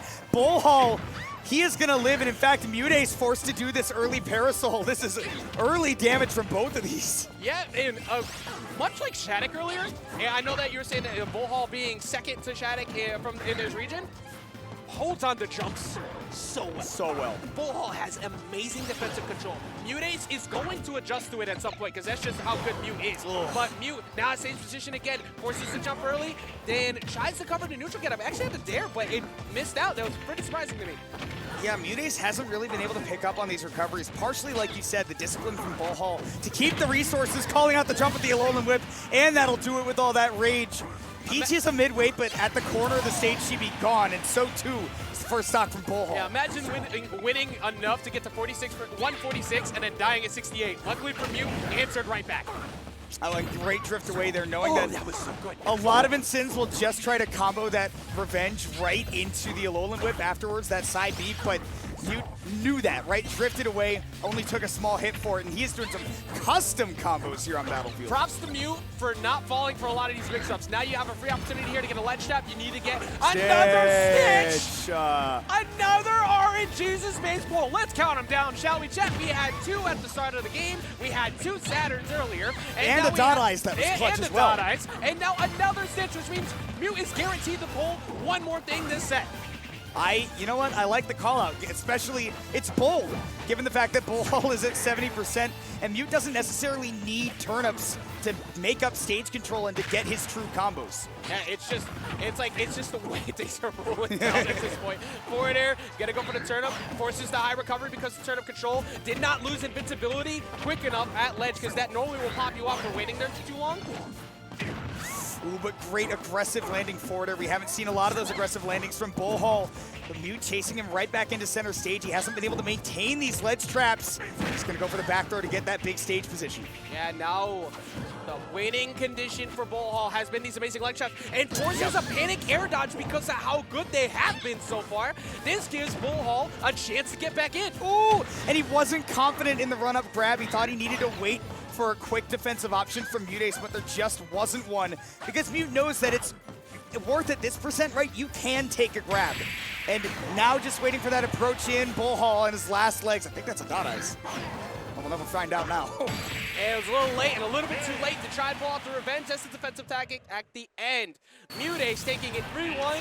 Bullhall playing the matchup so well. One of the weakest points about Incineroar in that matchup is the offstage game. That turn up, down, upwards doesn't matter. Forcing the alone whip at a time where they can easily go off and punish it, or just sniping it with another turn up, didn't really let that happen. There was always a time where we saw Bullhall make it back to stage. So Mute was forced to win on the ledge traps, also won on the punish game, but I had to work for it. Bullhall is nice. I want to see Bullhall travel. Like, I am very impressed by watching Bullhall's gameplay. It's so crazy, because if you live in RGV in the Rio Grande Valley, I mean, you are like isolated from a lot of the rest of the Texas scene. It is hard to travel out of there, because I was talking to Shadic earlier, right? Same region. And he said, yeah, after the tournament tonight, we're driving back home because it's an 8-hour drive. And I'm like, I live in Texas. Wow. I almost spit out my water. I was like, what? 8-hour drive? Yeah, Lyft driver was telling me how you guys just will casually drive out to like Houston or something, which is 4 hours away. That covers multiple states up in the Northeast. So kudos to y'all for dealing with that. But the dedication and the grind is always ready to go. We see a lot of dedicated players, of course, traveling around Texas to get here. They're not out yet. We have a lot more action still coming up. And I've just been thoroughly impressed by watching each and every one of them who stepped up to the plate so far. I mean, we've just seen amazing competition. It's not often we get to see all of Texas come together again, because, right, scene's so big, but at a tournament like DreamHack, right, everybody's going to be willing to come out and test their mettle. And I mean, we're seeing some of the best in Texas do it, some of the up-and-comers in Texas, even people traveling out of state, because Chronos from Colorado is still in the bracket. True. We will be seeing him, I believe, in the set next. I believe we'll be going up against Lima. Yes, Chronos is going to be playing up against Lima. Now, Lima did play against Ronnie Chu yesterday, so the Snake matchup experience is there, obviously, but also the way that Lima played. Actually, wait a minute. He did play against Ronnie Chu. Was it Ronnie Chu? That is true, yeah. Was it me? There's no way we'd have double jeopardy this early. I don't know. I feel like there's no way. See, now I'm questioning myself. No, he did play against Ronnie Chu. I know that for a fact. For a fact. For some reason, you got it. For some reason, I thought it was the other way around. Ignore me, but still, Lima has shown that he has a really good understanding of the Snake matchup. In Chronos has incredible shield pressure. Bayo is always on the move. So the fact that Bayo is constantly on the move, Chronos is going to have to learn how to adjust to that if he wants to beat Lima. Sorry, was I supposed to be listening? You told me to ignore you. Just curious. That's a good friend. Somebody who actually listens to you. That would be friend me. like Kimona. It also makes you look like a doofus up here. See, this is like the Simon. This is the AJ says, right? Yes. Ignore me, and then I'm going to talk to you, and it's like, well, I did not actually say Ajax says beforehand. I'm a bad so friend. You lost the I'm game. a loser. You lost the game. Sorry. Yeah. But chat, we hope that you are having a great time watching all these incredible games. Of course, remember, if you can, hit the follow button and just support everything that is DreamHack Fighters, because even after this, we still have KOF 15 that's going to be happening. They're back. This is one of the first DreamHacks that are back since we've been able to return to having these in the first place. There's going to be DreamHack Atlanta, of course, later on in the year, I believe in November, which is now, of course, a part of the Panda circuit, and I believe one of the last ones that are on the circuit. So make sure you sign up for that. Do not miss out on that opportunity. No, it's going to be a greatly run event, and just like the one here, right, there's going to be more than just your Smash, just your FGC, right? You might be able to hear it in the background. Yeah, there's Rocket CS:GO League is going. Oh, that is. Right, yeah, CS is close to us, and then Rocket League CS:GO's passes right here, and Rocket League is having finals going on over there. They are popping off. Rocket League's got like the collegiate finals, and then it's ESL Impact for CS:GO, so that's the women's league that's having their finals going on right now. And then, I mean, all the way down in like the arena that we don't even have access to with our staff badges. It's like it's an exclusive event. That's all we got. This isn't enough to get into the arena. We didn't get VIP. We didn't get stuff. Man, like, look, I thought everybody said. I almost didn't get one of these. I thought they said commentators have like yachts and stuff. Where's my yacht? That's all I'm saying. Like, where's my stuff for me? No, sorry, silly. That's only for Sideshow. It's only for sides. Man, I'm gonna go to I need to go to Gamo at some point because I know I have those. I think they had the boat party or something like that.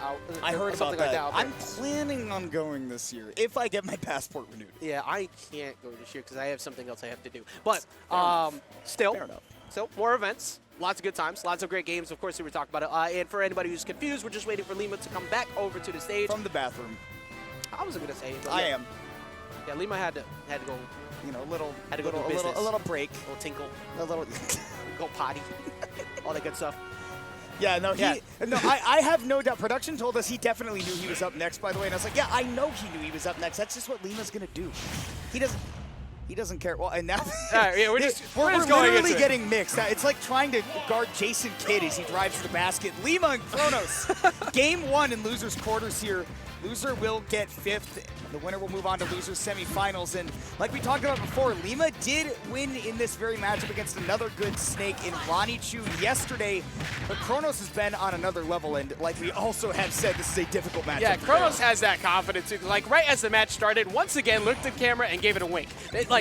Chronos understands that he's a player for the people. And like that level of confidence you can't teach. Watch me hit this devilish lick. Yeah, watch me press that. I'm gonna see the little red button. I'm gonna press it so much, and I'm gonna win real good. But it's what you need to do in this matchup because you need to stop the incredible approach game that Lima has had against the Snakes and the option coverage on these platforms. Always covering the air dodge, has missed out a couple times, but Lima keeping it going. The fact that this advantage has lasted as long as it has, where Lima's only been able to get stray hits, did not realize the C4 was there, and we talked about this yesterday, right? That is huge for Snake to leave the C4 on stage so that Lima has to be much more careful about where he's landing after he finishes his combos because of all that accrued special landing lag. Yeah, and the fact that the Snakes always remember where it is, even after getting completely bodied in the skies like that for so long. It's like, oh wait, hold on, I got my option. But now Lima double falling up air and keeping his damage going, forced the jump, that's free damage, but was out of resources to keep it going. Oh, and also Lima delayed just a little bit to see if Chronos was going to DI off stage. We saw against Shadic, right? Shadic was always holding on stage on those combos, and Lima was figuring maybe with a heavy character like Snake who can break out of my combos, he'll feel comfortable going for that DI mix-up where he goes off stage rather than on stage in those situations. But right now, Chronos just keeping it straightforward as ever, gets that up tilt, puts us at 2 stocks apiece. He's dodging another straight right there. A whole jab coming through with that giant fist, but keeps missing is Lima on the air dodges. What a bait, though. What a bait from Lima, going within mid-range where the grenade was active to force Chronos to want to press a button because you used your jump, so it made it look like you had no defensive resources, except you forgot which time exists. And he's just walloped him over and over with that forward smash too, covering the ground. We saw that against Ronnie Chu, right? I dare you to land with a grenade when I got the giant fist here, ready to club you upside the head. Great. I love the attempt there by Chronos. Yeah, you're dead. The 56%, that don't mean anything to that RPG. But now Chronos, as 102, is going to start falling slowly out of up tilt bear ranges, but you know Lima's going to do his best to try and keep him there as long as possible. These straight up forward smashes, even though they seem a little reckless, are smart because Snake is always air dodging. Not only always air dodging, but, you know, again, if he's trying to land with one of those grenades, right, Bayonetta's going to win out on that trade, but great wait there by Chronos, knowing that in that situation, Lima wanted to land aggressively, caught the ABK, now at 121%, he's just got to avoid that straight right. Safe at 2 with just staying on top of the grenade, because if a trade happens, grenade goes off. But if you go above him, up tilt. But now 147, you cannot make a single mistake on one of these back airs. It's fresh, it's ready to go, and Lima's looking for it. Now dropping into the corner, Chronos not able to keep the pressure going, avoiding that down air though.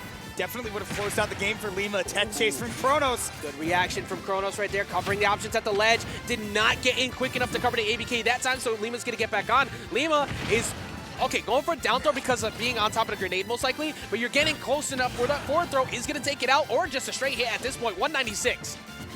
Yeah, 196, it really only takes a stray hit here from Bayonetta, although finding that stray hit can be tough. A lot of those hitboxes are pretty particular in where you need to land them, right, in terms of their size. 214 and down throw off the top.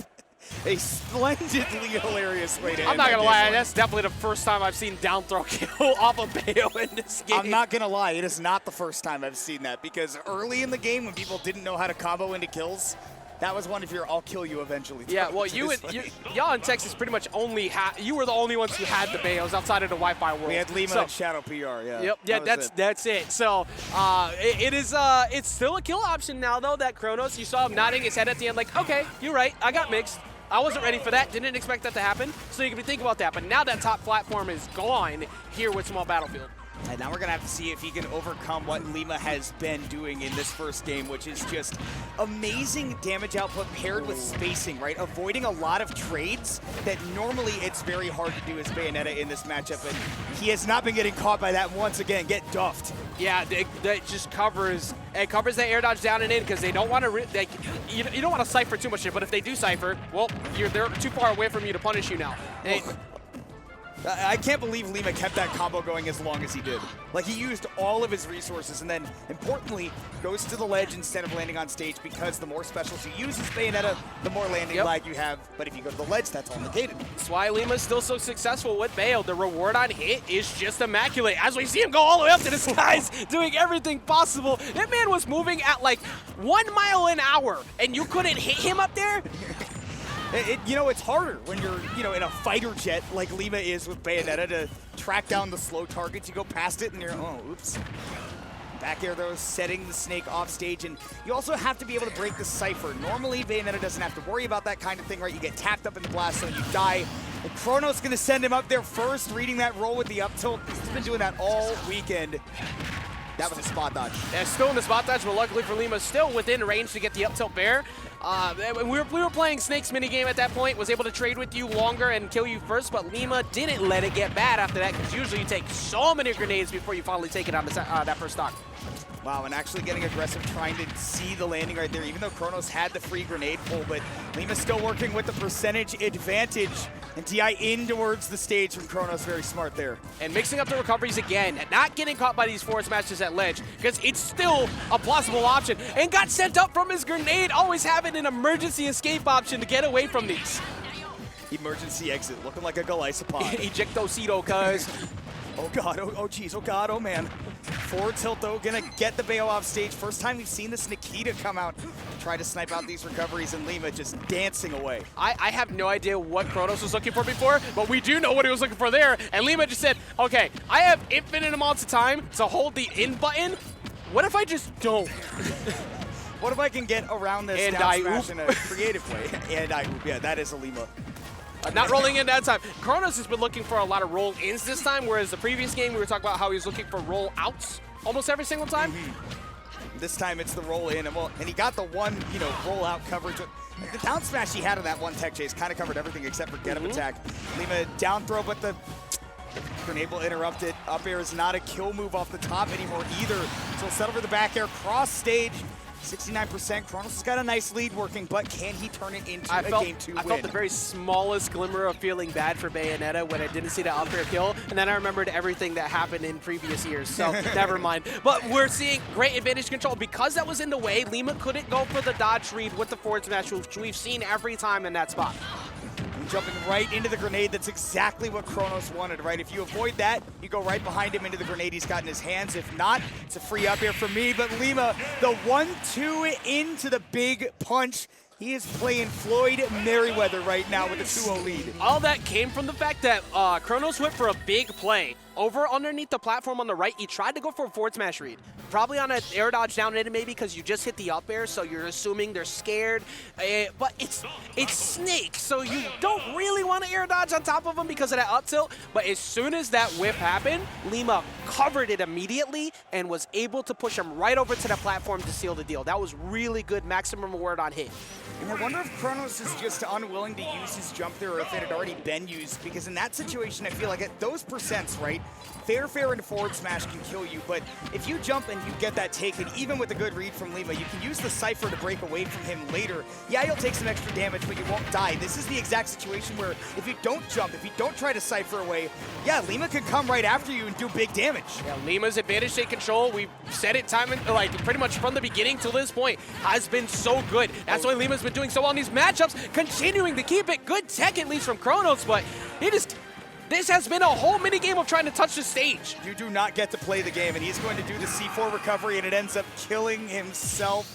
Chronos thinking, right, well, I thought I had the right option, but at the end of the day, there is no escape from the Lima Vortex. Yeah, I'm pretty sure I just saw Lima pull out the taunt too, try to get that mental game going, get that confidence gone, because we mentioned before, Chronos is a confident guy. We've seen the winks at the camera, the plays we've seen him go for, the kind of spicy stuff. That doesn't work when you start getting frustrated, and Lima is able to get back on stage aggressively and take it all the way to 56%. That's that jump out of those fairs I was talking about, right? I feel like if Chronos can jump out of that, he either has access to right that frame 3 down air, or even if Lima does continue getting his hits, you get your Cypher, you get your armor, you get your escape. There's his favorite move. It's starting to show up. Up tilt is going to find the kill, but yesterday, back air was Chronos' favorite move all the time. He's starting to look for those type of habits to find air-to-air trades, but at 123, you're within up tilt back air ranges, so you have to be careful with trying to go for that on landing. We're going for that down air to just trade with the aerial that Lima was throwing out. Parries back and forth. No sweet spot back air. That means that Lima doesn't get to close it out just yet. That grenade hit Lima on the way out there, and Chronos was somehow able to reverse that into a spike. That would have been enormous, but the back air is going to sweet spot this time. Looking like it could be a potential 3-0 here and a shutdown for Colorado's last hope. And again, a matchup that has traditionally been so bad for Bayonetta in the past, but Lima has been beyond warmed up for this, and he is looking so smooth against Chronos, who is TIing in, trying to not get carried off the side, and Lima, man, he's ever so close, but this is Chronos. It's continuing. Snake does live for a while, but it might not matter because you got to actually win neutral. Never mind. Hold on a second. That exact situation. C4 on stage, land with the special landing lag, you're gone. Oh. So we're gonna do a lesson here, okay? Chat, we're gonna talk to each other, okay? There is this mechanic in Smash that's called Angel Platform Invincibility. Now, when you go off the platform, you are invulnerable to all moves. You don't take damage. You don't get hit. So during that time frame, as an opposing player, usually you want to do this thing where you don't try to hit them during that, especially after they showed you that they're very aggressive after that. And you hope that, you know, that first swing, it does reduce the time that it's active. But they had center stage, and they did it again. So you got duffed again, and that is going to lead to a momentary pause as everybody can think about that really quick and learn that lesson, because we're going to take a very quick break as we continue more of Top 8 action here at DreamHack Dallas.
Folks, I hope you've been enjoying the action so far here at DreamHack Dallas 2022.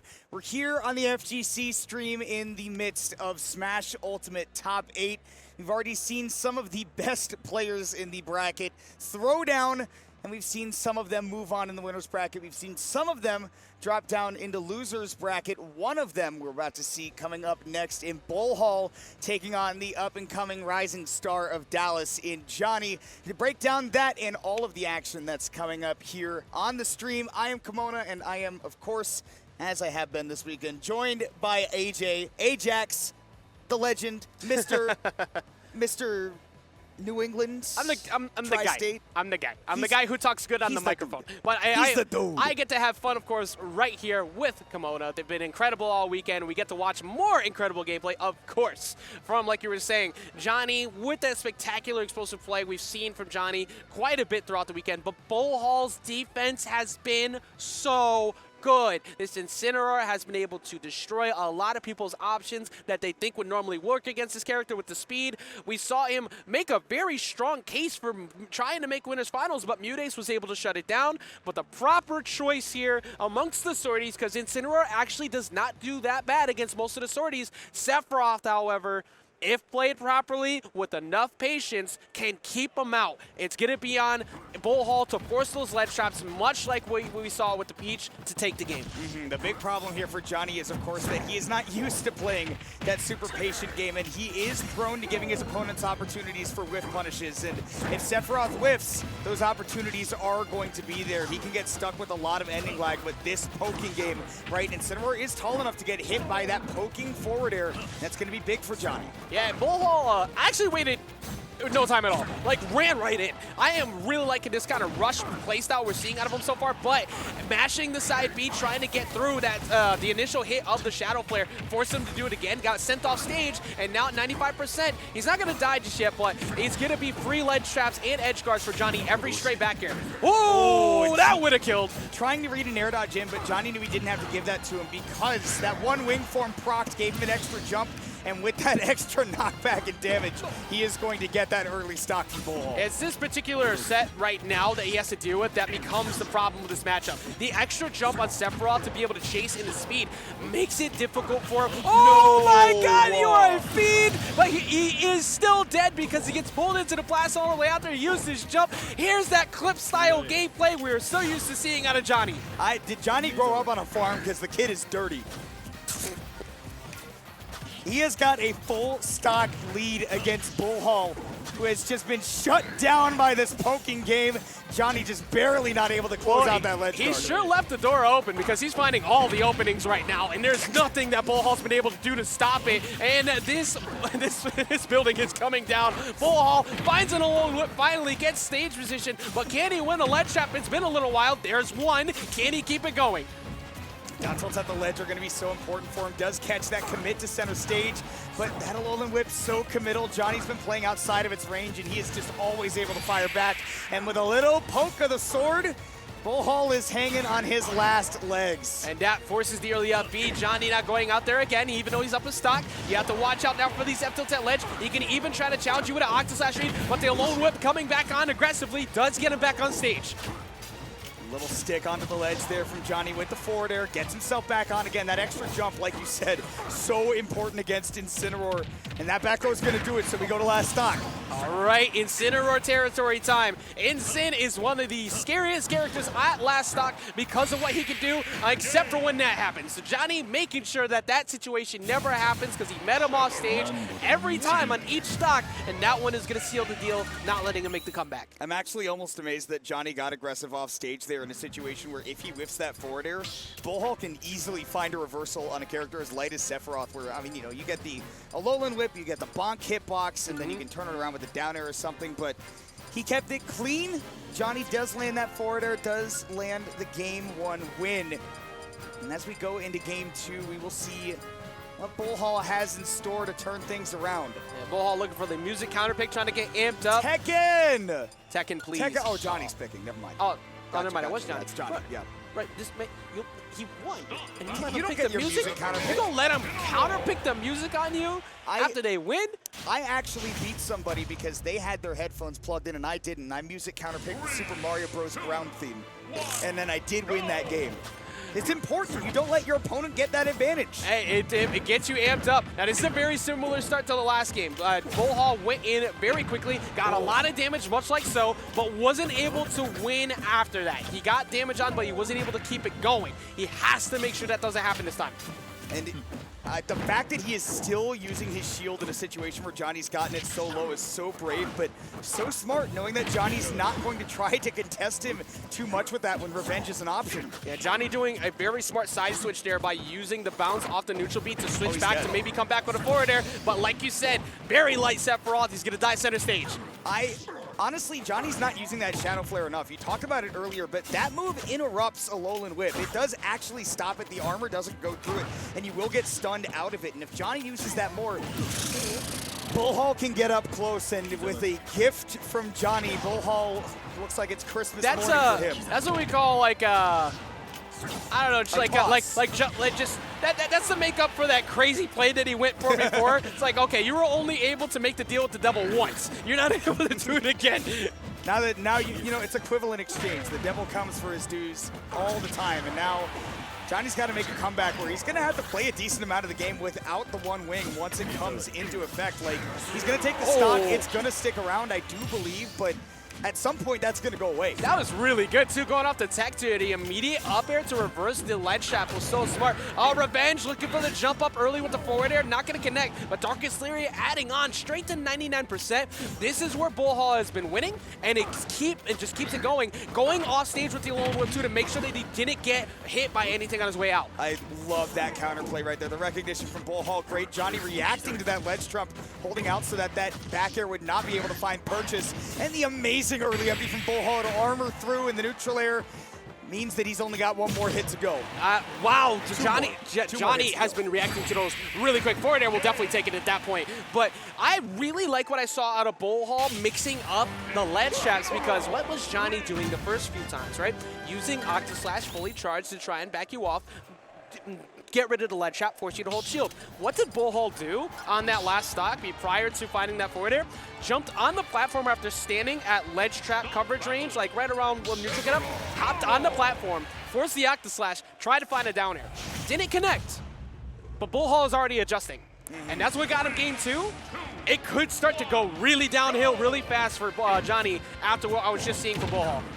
Well, now we go back to Pokemon Stadium 2 here for game 3, where Jonhy looked really, really solid in that first game, and I feel like one of the reasons Bullhall did so well in that last one is that he did not have to worry That's about why you don't. space. That's why you got to be careful with those shadow flares, because if you get hit off stage, that's a free revenge tech. But Jonhy not wasting any time, getting rid of it immediately. That's going to send him back off. Yep. And that is quite a bit of revenge that you stack on with that, too. Those Shadow Flares put on some decent damage. Jonny's going to have to acquiesce quite a bit of stage to give Bullhall the room where he's not going to get hit back. Yeah, Jonny looking pretty space back airs. Keep the space. Big Cat, very, very dangerous. Don't go anywhere near it. It's actually playing a game of cat and mouse right now. The up air, though, going to keep Jonny juggled. Back to the ledge where, like you said, Bullhall has been so solid. There's that Octaslash to push him back, and because he did the forward air first and then the Octaslash, one of those hits was going to poke guaranteed. Look, if dangerous, why cuddly? That's not instant. Don't go, do not challenge him right now. Up throw kills, back throw definitely kills if you're anywhere near one of those platforms. Along with, going for the upwards version to catch the DI check because you're afraid you might get sent far enough away as Sephiroth to hopefully live. Very smart mix up there from Bullhall. And then the high recovery, too, knowing that Jonny wasn't in position to get the up air, and he's going for the big openings, too. In these situations, again, Jonny would not be able to get the up air out in time, so Bullhall just goes all the way to the other side of the stage. The down throw to set up. Well, the Scintilla does come out. He could have had a big opening. Yeah, it at least gives him ledge now here for Jonny, but all these falling up airs are not real. Oh, at least the back air finally finds the mark, but those falling up airs weren't really doing anything because Bullhall likes to stay grounded until he gets these jump Alolan Whips and once again has stage position. And you know what? We talked about how important it is that Incineroar is tall enough that Jonny can just jump and throw out aerials, but Incineroar can do a jump Alolan Whip where normally you have to save that for like a jump read against most characters, but that covers stand and jump against Sephiroth. because he's like 9,000 feet tall.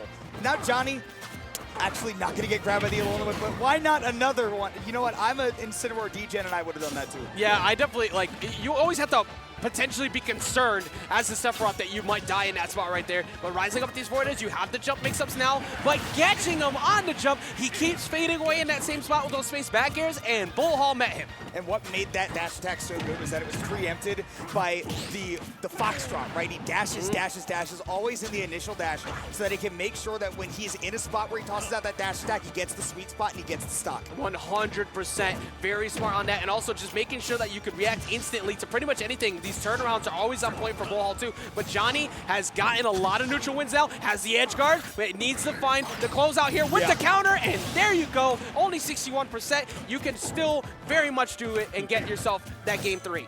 Except for when you do that. And I'm not even sure if that was the intended input, but if it was, a big mistake there from Jonhy. High recovery, he's just trying to make some space from the Incin, and here's the big opening he needs. All right, gets the reset off the falling there, and early up B gets him out of that. It's gonna get the tech though. He's reversed it almost every other time, and a Alolan Whip is gonna send him back in, and Bullhall moves up 2 games right now in this best of 5. And Jonhy given the universal sign for run it back, go right back to PS2, and man, I gotta point out while we're looking at the player cam, look at how calm and composed Bullhall is, even in these games that go down to the last minute where Johnny's mounting a comeback and he actually doesn't run it back. He takes us to Battlefield. Maybe we'll see a character switch here. It might have, I wonder if it had something to do with the way that, that wasn't it. That's not the one. No. That's not the one, my friend. Now, don't get me wrong. Jonny's Chrom is spicy. Amazing. However, Incineroar has the best time ledge trapping this character. What has Bullhall done to win? Ledge trap. So Jonny, the only thing that he's saying right now is my ability to punish you is going to be better. But we're seeing Bullhall go for the mix-up game right now. Oh, and there's the yeehaw. Chrom hits one up air. You're getting taken for a ride.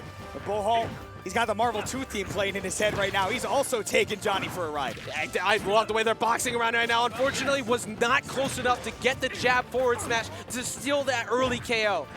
Jonny just trying to stay mobile right now, not going to be anywhere near Bullhall if he doesn't have to be, because otherwise you get sent off stage, and you have to avoid using that up B, the soaring slash, as much as possible as a Chrom in this matchup, because revenge will just be a free sequence to kill you. But Bullhall, great survivability right now. Now, one thing that Chrom does have is the ability to bait out that revenge very easily. Using that jab and just going for consistent hits, you fall very quickly, but not going to get the back air, and no follow-up coverage here. That was a very free punish. Bullhall not in position to properly hit it.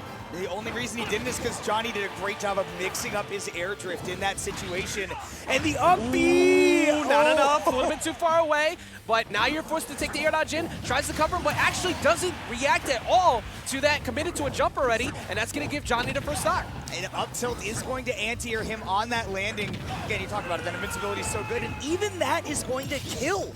The Out here looking like a Mario Kart character with a literally like a Mario upside. I've never seen that kill from Incineroar. Everybody thought it was Big the Cat. No, this is New Super Mario World 2.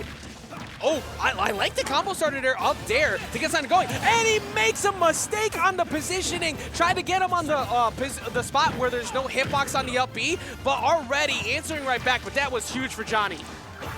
We're literally just playing Uno. He absolutely pulled out the reversal, and he is, now he's going in. Skip, 7.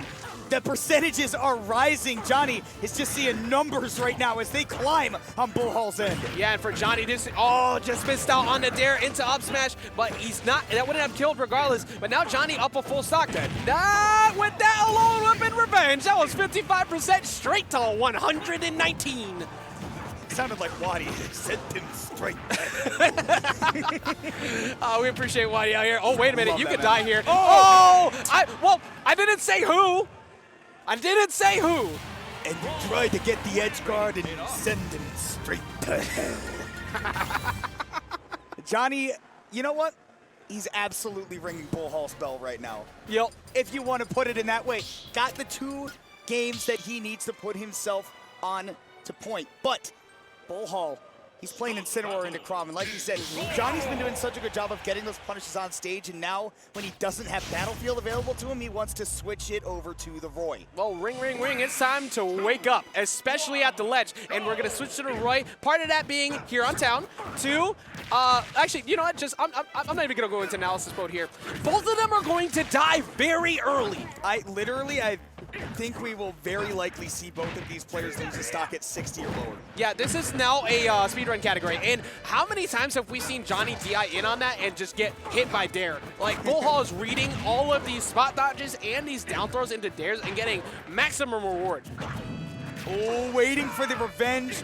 Jonhy tried to go for the very early kill a la Town and City, but because Bullhall was wary for that forward smash, he is able to hold on, and with the Alolan Whip, say goodbye. There's a stock loss right there. Jonhy going for the aggressive play. He has shown his hand quite a bit all day. He loves going for double-edged dance on the way up, and he loves going for double-edged dance right there because that's going to guarantee a stock. And the fact that Jonhy is consistent in hitting that sweet spot too, he knows the timing mix-up to hit it. It's funny, they've made it so that you don't have to have perfect timing to use that move anymore, but in a weird way, you still do if you want to get maximum effectiveness. Oh man, and maximum effectiveness on this advantage state right now for Jonhy, but holding shield in place. Bullhall mixing it up, not going for the spot dodge that time, and catches him with the F tilt. Sub 100 again. Bullhall moving his potential way into loser semis, but Jonhy has him at kill percent. It's a game 5, and you got a little bit of rage as Incineroar. He got the DI in, so it's a free up air for Bullhall. And did he catch the jump with that? No, Johnny's holding on to it, but at 66, only takes one more solid hit for the Incin. And Jonhy didn't have to roll in off of an F tilt or a back air. Gets the mistech, forces him to go for maybe an early jump, but he goes for the up smash, anticipating the jump. Jonhy sees through it and gets the punish. And that's the game!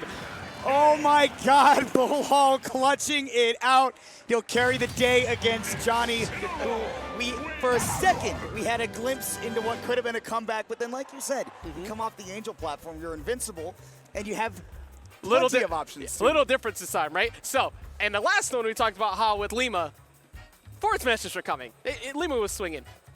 You need to run from Big the Cat. You need to run from Incineroar because he has a free opportunity to go grab you, and you need to get to center stage as quickly as possible, and Bullhall did not let that happen, took full advantage, and I am continuing to be impressed by Bullhall's Incineroar. I'm so chuffed to see somebody doing it well too, right? Because I love watching this character, right? He makes stocks explode, but it's also so hard to make that neutral work, and the fact that Bullhall has been so precise in the amount of space that he takes up to try to get up close to you, right? He doesn't often overcommit in terms of his movement, and he does bait those things after you. It's just a different brand of Incineroar that's so fun to watch. Yeah, and we're seeing more and more of them continue to show up, continue to perform well, and we're seeing more rising young stars as well, because it's now time to take a trip back into Winners Finals. And that Winners Finals is being met by the old guard, who's trying to get a defending of the title here with MuteAce, versus the new guard,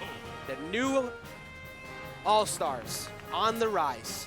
Shadic being in that conversation. The future, right? We always talk about Shadic as the future, but you know, obviously he's also the present.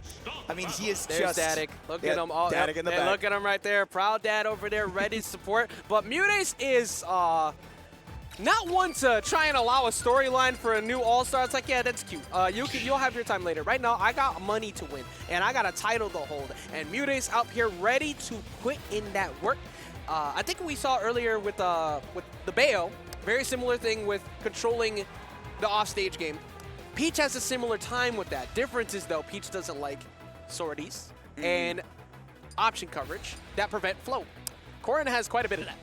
Yeah, I mean, it's all about, right, being able to just command a certain area of the stage as Corrin and say, this belongs to me. There's really not a whole lot you can do about it. And as Peach, it's all about making those incremental fights to get them. And I've looked into the set history between these two. MuteAce has won the last 2 sets. Both of those were at Heartbeat 3. And he has a 4-2 set lead on Shadic in the history. But it's also been quite a bit since they've played. Yeah. So I'm very curious to see how things have evolved for these two. I think a big difference now is Shadic has proven that he can win.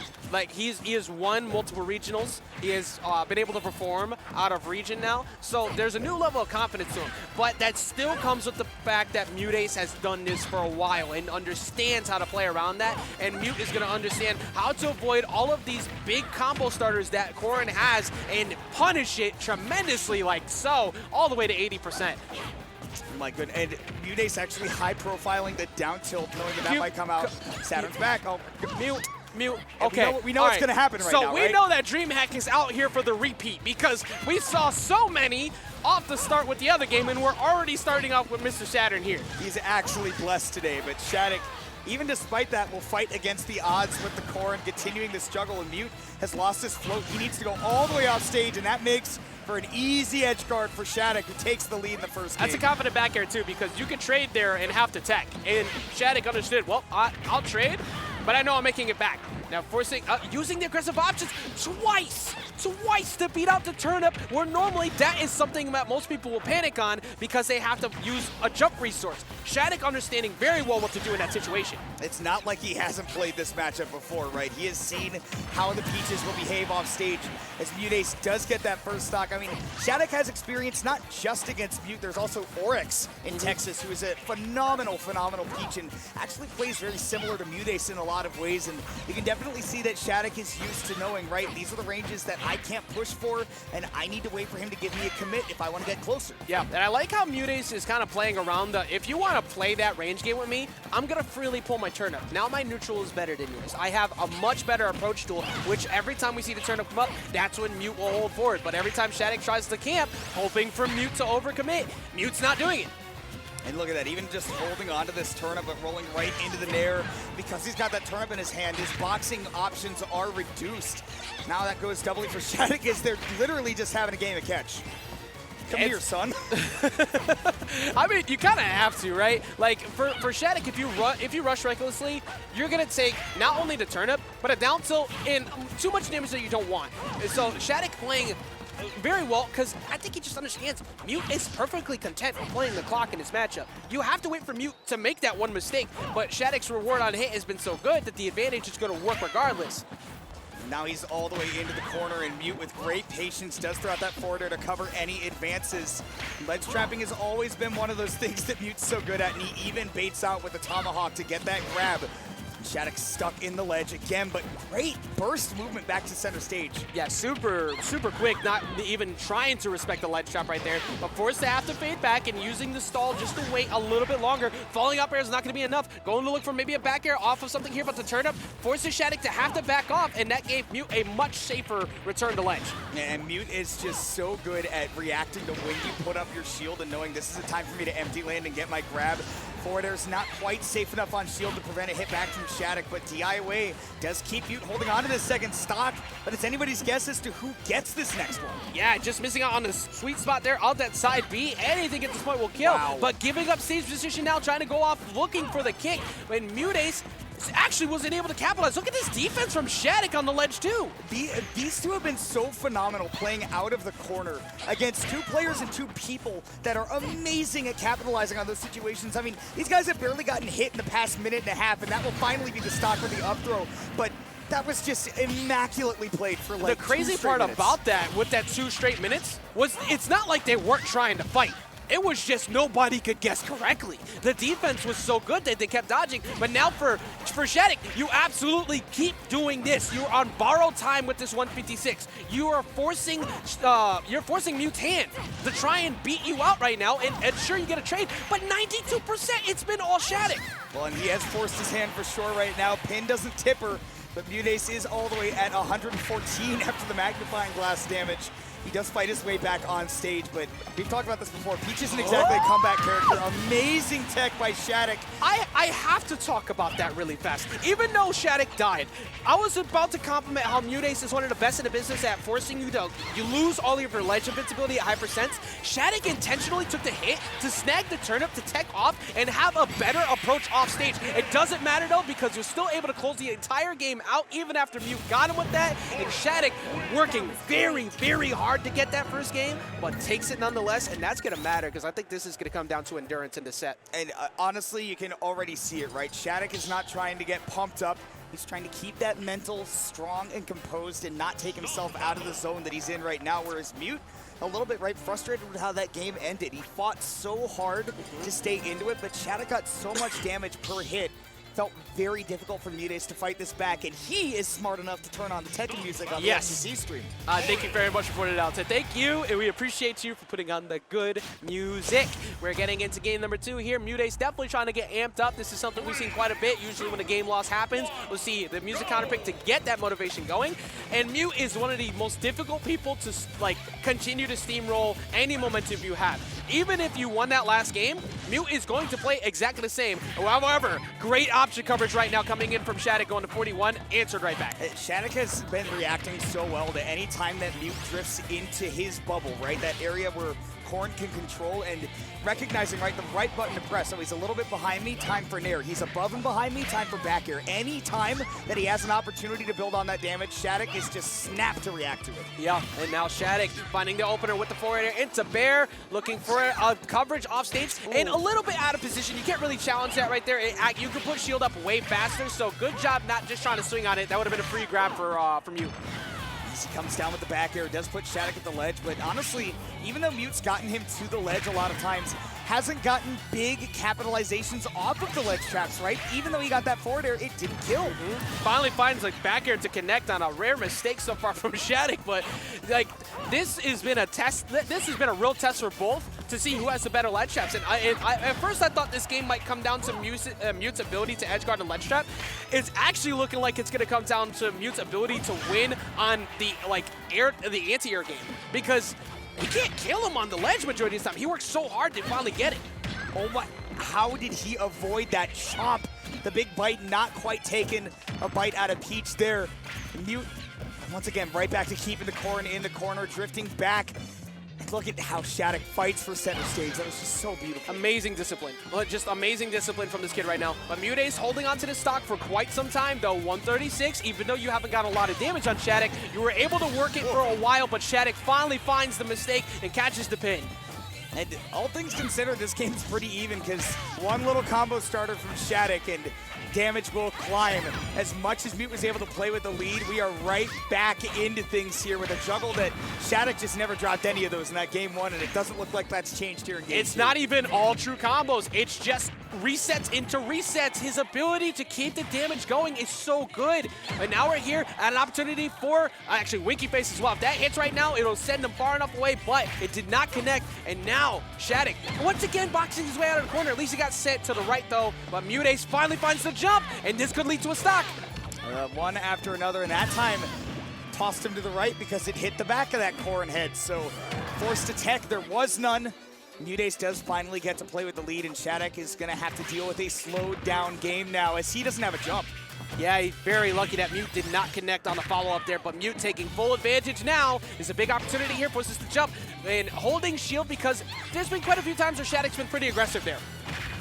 And this is the kind of exact reverse of what we saw in the game 1, where Shadic was playing with, you know, even game up until the second stocks and then just started running away with it. It's the exact same for MuteAce now, and Shadic has got to be feeling the pressure as that turn-up will bonk him into game 3 with the set tied up 1-1.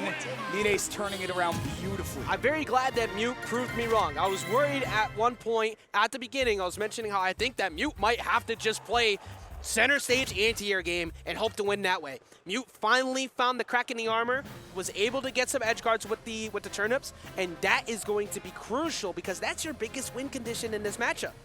And I don't know, when it comes down to win conditions too, sometimes you can just kind of bully your way into them, right? With a lot of other characters, but Peach and Corrin are both kind of slow, and these are both guys that are very intelligent, and they're very good at figuring out how to adjust their game plans, particularly where they're getting beat, not just how to beat their opponent. And so the things that are working for you in one game suddenly won't work in the next, and it's just fascinating to see the back and forth where they're not going so quickly that you can't really keep up with the decisions that they're making. You can see MuteAce, the gears turning and saying, I'm getting beaten for, you know, Shadic's figured out that I've got a habit or a timing here that I've got to change. And the same goes on the other end. Yeah, and it's so important because in the air-to-air game, body loses the sword. It's just the way it is. But so the fact that you have to force a more grounded style gameplay where Peach is normally pretty easily able to cover downers on shield, pressure people, use forward air, and space people out, much like right there, you have to respect the fact that Corrin can beat that out with good spacing. And it seems like MuteAce is starting to figure that out as the set has gone on. We go into game 3 on Battlefield, which can give Corrin a very big advantage on those juggles that Shadic has been so good at over the course of this set. But the important part is you have to actually get those started, and to do that, you have to be not at the ledge, where MuteAce has kept Shadic for a solid 30 seconds in climbing. You got to actually touch the ground to get something going here, and this could be a chance off the back throw. Ooh, saucy. I like the idea. It didn't lead to anything, but Shadic, even after getting kind of just, oh, there we go, Winky Face, you're not making that up. Yeah, the Winky Face actually does just a little bit more knockback than a standard turnip, and I think that was enough to actually guaranteed seal off that stock. Yeah, you saw how close he was to that up B, that's almost making it back. If that was a standard one, probably would have been fine, but now Mute, only 63%, gets a falling up here, forces him to have to go low, and Mute's, I like how Mute is constantly holding shield now at ledge, because it takes away an aggressive pin or a rising fair, and you punish him out of shield. Yeah, and it makes Shadic not be able to get like a big reward, right, out of anything like a reversal, which was so big for him in that game 1.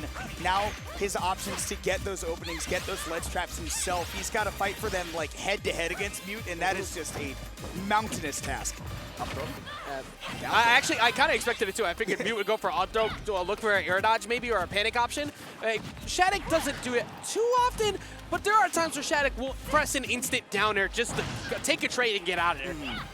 And Mute just drifting all the way away, but Shadic is never one to throw away his opportunities, making it back to the stage. He says, quit goofing around out there. That's very confident. Like, actually, I'm gonna say, that's ballsy. Going off stage against Peach, one of the best reverse edge guard characters in the game. Shadic knows where that flow cannot win out against that back air.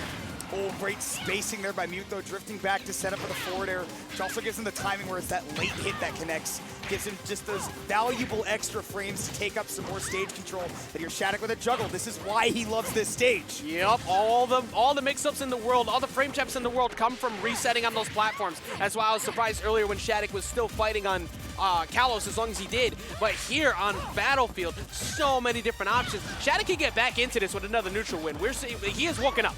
Oh, and he's looking for that back air afterwards, too, but he realized his drift was not on point. He didn't get the RAR that he needed, so instead he just went for the reset for the ledge trap. But because of that, MuteAce has got his opportunity to once again take a stock lead. And holding the position at the side of the stage without drifting in, so Mute can't find the nair or the forward air. But Mute's probably looking for, was looking for the forward air right there, and holding in the weirdest DI in the world. That was a gift to Shadic. Bad DI. Frankly, it's all it is, and we don't often see that from MuteAce, but he figured that he was going to have to be DIing for a back air. Instead, he caught the up air. An amazing mix-up there by Shadic, gives him the lead in a game that he has not had control in, but now we're even in the last stock. Yeah, that was one of those that was one of those moments that might cost Mute this game, because even though we're here on last stock, and Mute only needs one down tilt to make this an even game, Shadic has been absolutely cruising with this advantage state. Look at how much damage he's getting, Kimona. Look at the ability that he's been able to control the pace of the game. However, he just gave up position. This is an opportunity for Mute. Oh, and a down air to tap against those wings, but it's not enough to dump Shadic into that bottom blast zone, so the Corrin's going to get to maintain the lead. MuteAce barely able to find his way down to the ground, does open him up with the nair, but nothing big comes of it. This is a chance right here. One back at the ledge, does take it out, but mixing it up, going for the neutral B. Nice idea, going instantly back to the stage 2 after faking the idea of going maybe for an up air, and just no matter what, any aerial trade works. So Mute is going to be playing grounded here. Yeah, Shadic is just not allowing him to take to the skies, and that makes things a whole lot easier, a lot less stressful as a Corrin when you know what angle your opponent's going to be coming in from. But now at 95, Mute might be able to get something set up at the ledge at 109. Mute has got him aggressively off stage and caught him with the turnip. We saw that earlier with the Incineroar. You said it, you know that Mute will only go for that Toad when he 100% believes it's going to work, and he had the right read that Shadic would get aggressive there. And honestly, you saw that eye roll from Shadic. I don't blame him at all, because you're like, at that moment, you choose to go for it. When we've been playing a nice, honest, head-to-head game, no cheese, you go for the counter. Yep, and he hadn't gone for that fair in a little while. So that's like one of those, like you said, like, come on. how did you guess that one time? Because the startup of up B from that position actually wouldn't have been caught by Toad right away. It might have still got caught by Toad on the late hit, but if it got hit at the right spot, he would have been sent towards the left and got attacked. Do you see this outfit that MuteAce is rocking? He literally looks like he walked out of Samurai Showdown. I did not notice this top until now, and he's literally samurai'd up right now. Yeah, well, I mean, that could explain why we had to take a little while to get to here, because there was a break for this, because Sam's show does take quite a bit of time to actually finish. Oh man, so we like Sam's show out here. It's a good opportunity to read a book. But but here it's the baseball of fighting games. It is. But it is. All jokes aside, it actually is the fundamental sound of neutral in that game, which. Perfect example is MuteAce. MuteAce's neutral game is so good, and the understanding of having to play as Peach, you get to play that grounded game, but with the float cancel aerials, so you get to play it low. Never really went for full hop stuff. Never really went for full hop fairs that forced Shadic to go for grounded approaches, and was able to abuse that and got Shadic off stage and got that game. Because that was. Even that game got close because of that bad DI second stock, and Shadic almost took advantage of it. But Mute was able to stop the bleeding and move to up 2-1 in the set. Now we're going to see if he can close it out 3-1 or if Shadic has got a retort ready for him. Going to need to get 2 in a row, and he got a reverse 3-0 on Lima earlier. MuteAce is just a different monster, though, because you've gone from somebody who will make mistakes for you to somebody who is the exact antithesis of that kind of play style. MuteAce off to a hot start once again. Now, one thing I feel like I have to bring back up is Shadic is starting to slowly become one of those Mr. Game 5s. We've seen so many times where Shadic has been put back against the wall and fights his way out. He gets the game 5 and then he wins it. So with this turn-up game, getting a decent amount of damage, MuteAce has to make sure he does not let him get any type of confidence the way that he was able to shut it down in that last game. The first thing you have to do against Shadic is think, what is it that he, okay, yeah, first is to land. Second is to figure out, right, what is it that he likes doing? How is he feeling himself? How do I shut that down? Because otherwise, he is going to move all over you. Yep, and most of it just comes off of a lot of resets. But Shadic has gotten straight hit into straight hit into straight hit, and he's gotten it right to 119 kill percent, but the aggressive fair now rewards Mute Ledge. Ooh, and he does the turnip toss up to set up for the perfect timing where Shadic has to choose that get up option right as the turnip is coming down, sets up for the other one, and then Mute is able to clean it up after that, get that first stop. Like we said, one of the best at forcing you to have to make a decision when you're running out of ledge invincibility. And now you have to watch out for this edge guard. That Toad is not enough yet, but you're forced to go low. You take a backer. No, early up B stops it, but Mute recognizing that he had to tag, not giving that stock up. Pattern recognition and just in the moment snap reflexes. Shadic showing it off right there with that side B, but both of these guys are some of the best at just pattern recognition, period. It's not that they just have the most insane reaction time, it's that they're able to anticipate what's gonna come next based on the way you're moving, based on your percent, their percent, right? Everything that you're looking for, your win conditions, and it gives you that extra half a second to react and set yourself up. I know that this game may not necessarily be the fastest paced thing that everybody was kind of used to seeing from some of the higher levels, but there is so much thought going behind each individual attempt at an opening. You can't rush, because if you do, Mute will cook you. If you jump too much, Corrin will body you. They are thinking so hard about what not to do so they don't make that mistake, and it is impressive nonetheless to see their defense after that as we see another tech come through with Shadic, and now he finds the opening, but realizes there's not much he could do after that, so he looked for the reset on the back air. And he has just not gotten the big damage off of each individual hit. Like you said, in this game, it's more just been stray hits every now and then that Shadic is getting, and he just has not been catching on to that defensive game from MuteAce, who has just been pouring on the damage. He is an absolute thunderstorm right now. This is where you gotta take advantage of it too, where Shadic is forced to make something happen. He's gotta find an opener, and Mute is starting to win out anytime there is any end lag after an aerial. But there we go, fair, not gonna connect into the back air. UTI down to make sure that the maximum amount of knockback that Shadic could get off of that meant that he would not be able to get that back air afterwards. Again, like you said, every single little bit of movement has some reasoning and decision behind it. Yeah, like normally this game is a big game of complicated rock, paper, scissors, but this one feels so much more than that. Like you feel like you're trying to solve a Rubik's Cube every time you decide to approach. But now, catching with the pin, Mr. Game 5, this could still happen possibly here. 78%, we've seen Shadic go 0 to 90 unchecked. Mute has to be very careful. He has to be careful, but he does know that Shadic's been dropping the combos, so will he stay a little bit more aggressive like he's been in this game, forward drifting through, sets up for the back air. Shadic, I love the stall with the Dragon Fang shot, but the stitch at the very end. RNGesus comes through and lets MuteAce get the assured win, and he will move on to grand finals. All right, everybody, together, let us pray. Let us pray.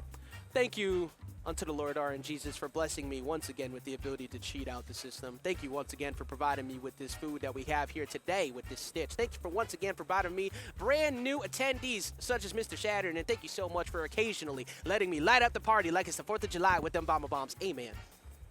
Amen. RNGesus is mean to the new All-Stars because we were able to see a stock go down there at the very end. No ability to tech that. It was a little bit too late off the hit stun. I think that Shadic was anticipating the early hit off the wall, and instead, it was a little bit delayed because of that stitch. Knocked straight down. We saw him tech almost everything else before. But for MuteAce, that is 3-1 victory. You were able to stop Shadic's run to ability to try and bring it to that game 5, and instead Mute gets a little bit closer to that run back and defending the title here from 2019. At the very least, right, he's going to be able to be in grand finals for both of those events. He's always going to be part of that point in the tournament where everybody's got your eyes on you, right? And especially, right, I feel like a lot of us expected MuteAce to be in grand finals. That was like, it's not that it wasn't a question, but it was certainly the most likely outcome. Yep. The question for the rest of this tournament has been who's going to match up against him. Shadic was definitely one of the favorites. Lima was definitely one of the favorites. Those two are still in, but Bullhall a little bit of really close too. I was about to say, not a dark horse, but a dark bull in Bullhall with that Incineroar has absolutely shown up in style this weekend, taking some huge wins, but going up against one of his biggest challenges yet in Lima. I honestly feel pretty confident in the way that Bullhall is going to approach this, because even though Bayo is incredibly good at pushing you off stage, those edge guards are going to be the win condition. But Bayo has to approach at some point, and Incineroar loves that. And Incineroar's ability to punish bad ABKs is really good. So Lima's gonna have to be super careful, because if he's not, that's a lot of free revenges on all those stray aerials, all those stray approaches, and the ability to kill with Incineroar is a lot quicker than the ability to kill with Bayo outside of those edge guards. Lima's done it all day. It can still happen here, but I am thoroughly impressed with what I've seen out of Bullhall, so I'm super excited to see this loser semis, whoever gets the ability to get that ticket, that matchup against Shadic in losers finals. We'll see who it's going to be. Game 1, we go to PS2, the neutral stage to end all neutral stages. And I honestly wouldn't be surprised if we saw a ton of games here in this set, but it is Bullhall off to the early start. You can get a lot of that big damage. And Lima, I feel like in these first couple of games, is going to be spending a lot of time figuring out how he can get up close to Bullhall without having to rely on burst movement. Because like you said, as Incineroar, you can shut down that ABK. Yeah, and luckily for Lima, you have damage consistency straight to 97 and climbing. Ever since he got off stage. The biggest thing is figuring out how do I deal with Bullhall on ledge, which was a good option right there. But once you get a hold of Bullhall, Lima's taking off. And Lima being so careful about that down tilt too. Like you said, Bullhall's ledge trapping has been so good this weekend, and it's all about, right, will Lima be able to maneuver around that? Because Bayonetta does not snap ledge easily, and Incineroar will eat that alive. And he had the option right there, too. He was going for the up smash after the bounce away, but Lima was able to get a late hit. Revenge is on deck, though, so one throw at ledge could lead to it, and that would have been it right there, but Lima gets away. He just had to smash the red button, the ejector seat. Just get me out of there. Say emergency escape options. Bayo has many of them. Luckily for Lima, holding off to immediately cancel back out with the ABK, because that was going to be a back air, but there, again, the defense of Bullhall coming through. Again, the burst movement is going to get Lima in a lot of hot water if he is not careful. And Bullhall making him pay right there, and he's got revenge. If he can even just get a small hit off of this stock is absolutely worth it. But Lima maneuvering great with that back air, evening it up 2 stocks apiece. Now you need a there you go. Get those spares, get to center stage. Control the ledge yourself, but don't let Bullhall get a ledge trap on you again. Because Bullhall's ability to win in these sets have been how quickly can I get you to ledge? Because his win condition, for free, easily is controlling ledge. And he does it so well getting people over there. Great tech chase there by Lima. Bullhall's the one over at the ledge now, and the Witch Twist can actually beat out that Alolan Whip. Gonna have to go for the high recovery, but Lima did not cover it properly. Does get the ledge trap on deck. Oh my God.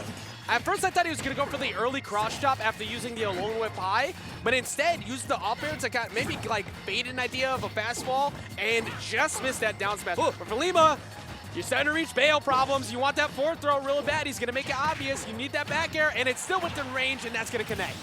Plenty of up tilts working out for Lima right now. He's not looking for a lot of empty hop grabs like he normally does with Bayonetta. He is looking for the empty hops into the up tilt because he knows it's likely Incineroar's going to try to press a button out of there. That's one of those buttons, is that revenge, and put on the big damage, big Bullhall. He's got the Bayonetta off stage. I just saw the biggest lean back and heavy breath I've seen out of Lima all tournament after getting hit by that backdoor. I think Lima thought he was going to die, but like I wouldn't blame him. It's like the biggest thing is you're going to die. You're going to die right there. Look at so that I don't think Bullhall's paying attention to it, but that is revealing Lima's extremely stressed about how to approach this match. Oh! And that could lead to a down air, trying to read the early ABK, but Lima waited a second. And he did DI correctly, did not get caught holding in. And Bullhall did go for that downer because he knew that that was a way to win the game in a big comeback fashion. Now Lima just drifting all the way back to the ledge. Lima's getting panicky on those defensive options at the ledge. He got on the center stage, and he could take the game right here, and he is going to take the game right there. But you could see the stress factor was starting to come through. He was going for very early witch twists from the ledge, where normally he was kind of chill. He waited it out to see where you would look at Bullhall try to position himself, and instead was able to get back on. Luckily, the center stage still closed the game out, but Bullhall usually adapts to that as the game goes on. Lima's going to need to be very careful on that spot. And he is going to need to avoid that panic, too. Like you said, you watch the player cam. Like I don't know if I've ever seen Lima want to win a set as badly as he wants to win this one right now. Like, normally he's just very, okay, well, whatever happens, happens, right? I'm just going to try to keep my head in the game. But the stress is clearly getting to him. And on a big stage like at DreamHack, that's possible. And he thought he had the tech. Yeah, and going all the way off stage though, because it is Bayo, looking for the dare and trying to catch him slipping. Hopefully, it wouldn't have killed this Bayo, but like continuously forcing ledge, and that's a jump off, gave up stage position. And I like that Lima didn't even go off stage. Normally, he just tries to extend that forever, but he figured, well, if Bullhall tries to land on stage, right, air dodge expects me to go off stage, I can get something big. That's in the magnifying glass. Now Lima trying to fight back on stage with that aggressive fair and almost getting sent to the blast zone that time by the Darkest Lariat. Yeah, were you fading away? Like, that was set a lot farther than I expected. Looking for the ABK end with the up smash, but it's not going to hit. And hoping to find a revenge. That's a free throw for position, and there's the back air to get the first stock. Now, if it's a free throw, then he is not Shaq right now. He is hitting everything. 81%, but the back air comes out from Bullhall as well.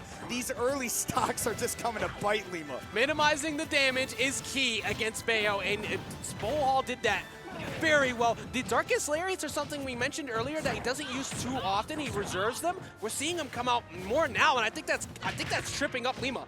Well, I think part of it is that Lima is making use of a lot of aerial approaches, right? Getting a lot of starters off of those nairs, for example, nairs and fairs. And Darkest Lariat has that upper body intangibility, plus you'll clank with almost anything, and you will definitely come out on top as an Incineroar. And, dude, if that ended in a stock, I'd give it up. But mostly in those situations when a game is close as an Incin, I'm taking the damage every time. Yeah, and now for Bullhall, like at 104 to 78, you're most likely going to find a sneak kill at this point. Is what he's gonna be looking for, and has him at ledge.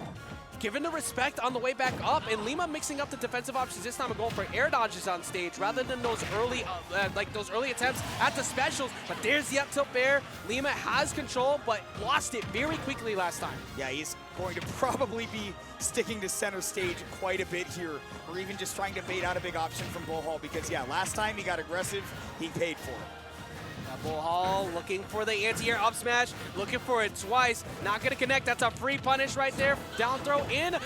Yeah, that was smart because you're worried about potentially taking a forward throw. The preemptive DI in, kind of not necessary on forward throw because you can react, but that led to a very easy follow-up. And because of that, Bullhall, again, getting a relatively early stock and keeping himself right in this one. But he has got to get something big. Incineroar certainly has quite a bit of that, but he has to find it against Bayonetta. You have to earn it with this character if you want to make this 1-to-1. Respecting, going into ABK from ledge range, looking for an opener. There's your first one, 56%. You get ledge. Lima's jump. Yeah, I was about to say Lima's jump from ledge quite a bit, so might go for it again, but did not get the grab to get ledge again. Lima burning a lot of his resources. Air dodge up to the ledge, dangerous when that down tilt from Incineroar is looming on the platform. He's getting a little bit aggressive, trying to land on the Bayo, and this could be it. Maximization of reward on hit is the name of the game for Lima. Once again, getting another straight hit in the air to lead to that edge guard. Lima hasn't even been going for the deep edge guard plays early on that we're normally used to seeing him do against some of these characters because Bullhall's mix-ups have been good, but at the high enough percents when you know they're going to be stuck in that combo, Lima finishes the plate every single time, and now we're seeing Lima up 2 games.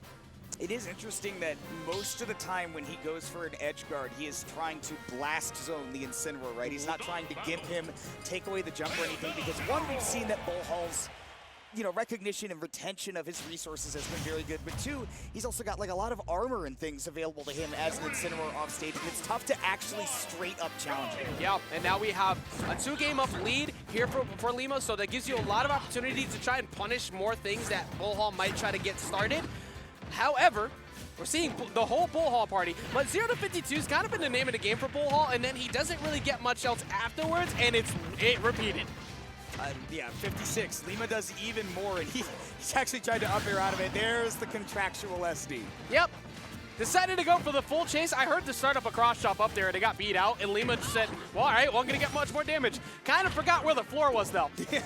Wasn't keeping track of the resources. Now going for one of those gimps, but that armor always going to help Incineroar get right back through.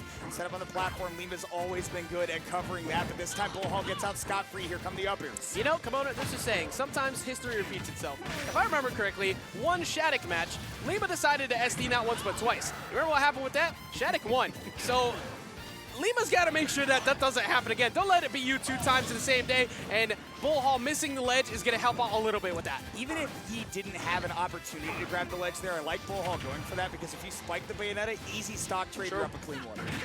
And finally an anti-air up smash connects. Put himself in a position closer to ledge that time to hit it. It's so... As an Incineroar, like, most of the time I feel like you're looking to neutralize that ABK, right? Off the ledge with the revenge, but instead Bullhall's been, I guess, saving it for those crucial moments where he can actually get the kill off. I think part of it is because Bullhall positioned himself at least 2 to 3 times in that last game to cover ABK, and he missed one entirely, and then he missed he missed a grab on another one. So maybe not feeling comfortable enough in that right now. Get these hits, mix up Lima, and try to take it out. But this is a big chance for Lima. Armor. Does not get hit. Yeah, the cross chop coming through. He's a knight in shining armor, that Bullhall right now. 43% onto Lima, and honestly, with one more like small combo, you get an Alolan Whip kill at the ledge. Like right now you can get that. Yeah, you have the rage. It can happen. Trying to find a forward air to beat out the neutral getup, and that it does linger for a bit, so that can connect there. But Bullhall still holding the lead. You have to. You can't let this lead go away without having Lima at least around 100, because Lima can kill you with a good edge guard and steal the game away on that last stock.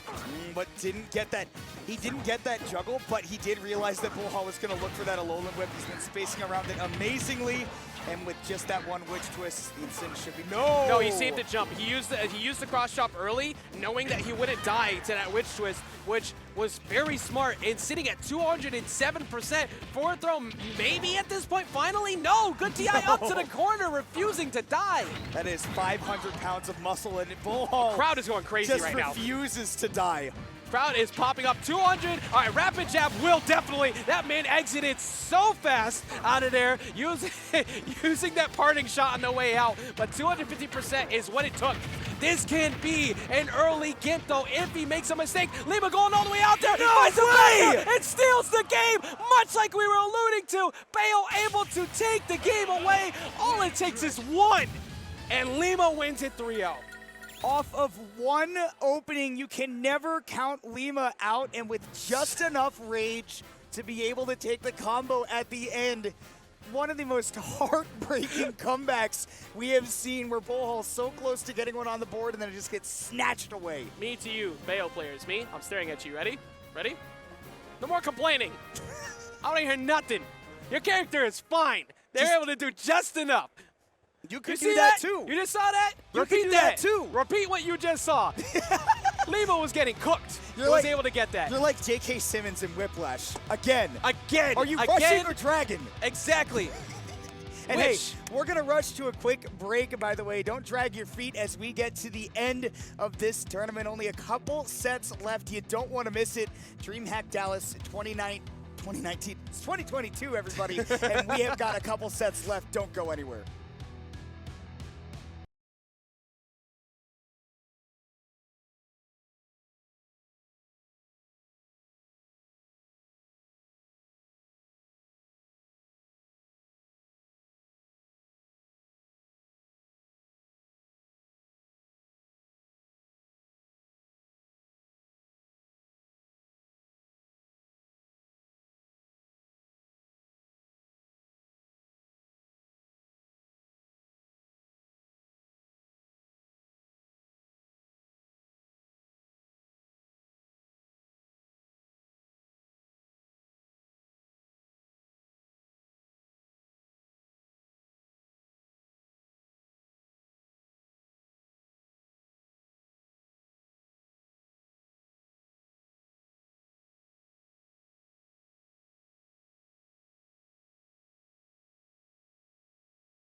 All right, everybody, it is that time for the final three, the last left to stand on the podium here at DreamHack Dallas. But we got to decide who's standing where. We only have a few left to go, and I can't wait to continue to cast that action, of course, here today with Kimona.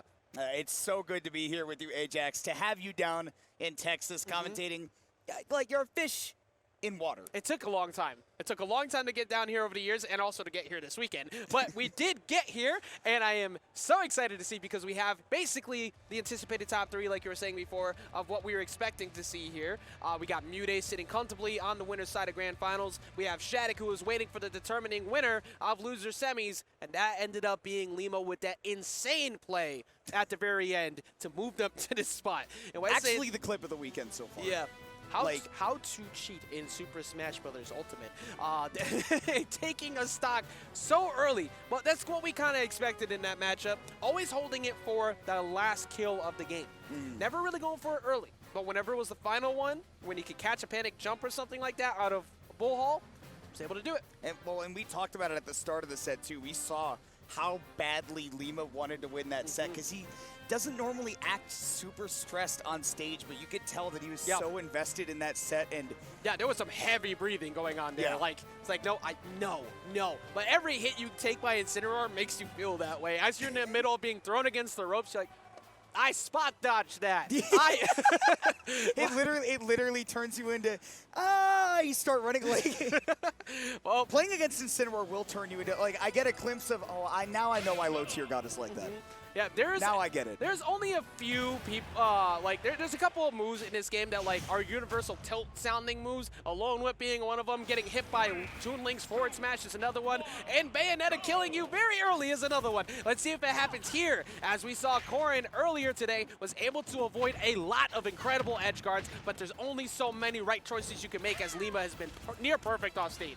Yeah, he has only gotten better as the day has gone on. And remember, when these two played in winter semis earlier, Shadic had a reverse 3-0 to beat Lima, and he just never acquiesced the control that he had over the set from Game 3 onwards. We'll see if that will carry on as they rematch here in Losers Finals. Yeah, there was that one game with the SDs, but that was it. After that, Shadic was able to win straight up with his own play, with great punishes and great control of the stage. So Shadic can replicate that here, trying to find a side B, even if that did happen to get range of connect. I'm pretty sure that was still within bats with it. But what a punish on the forward smash.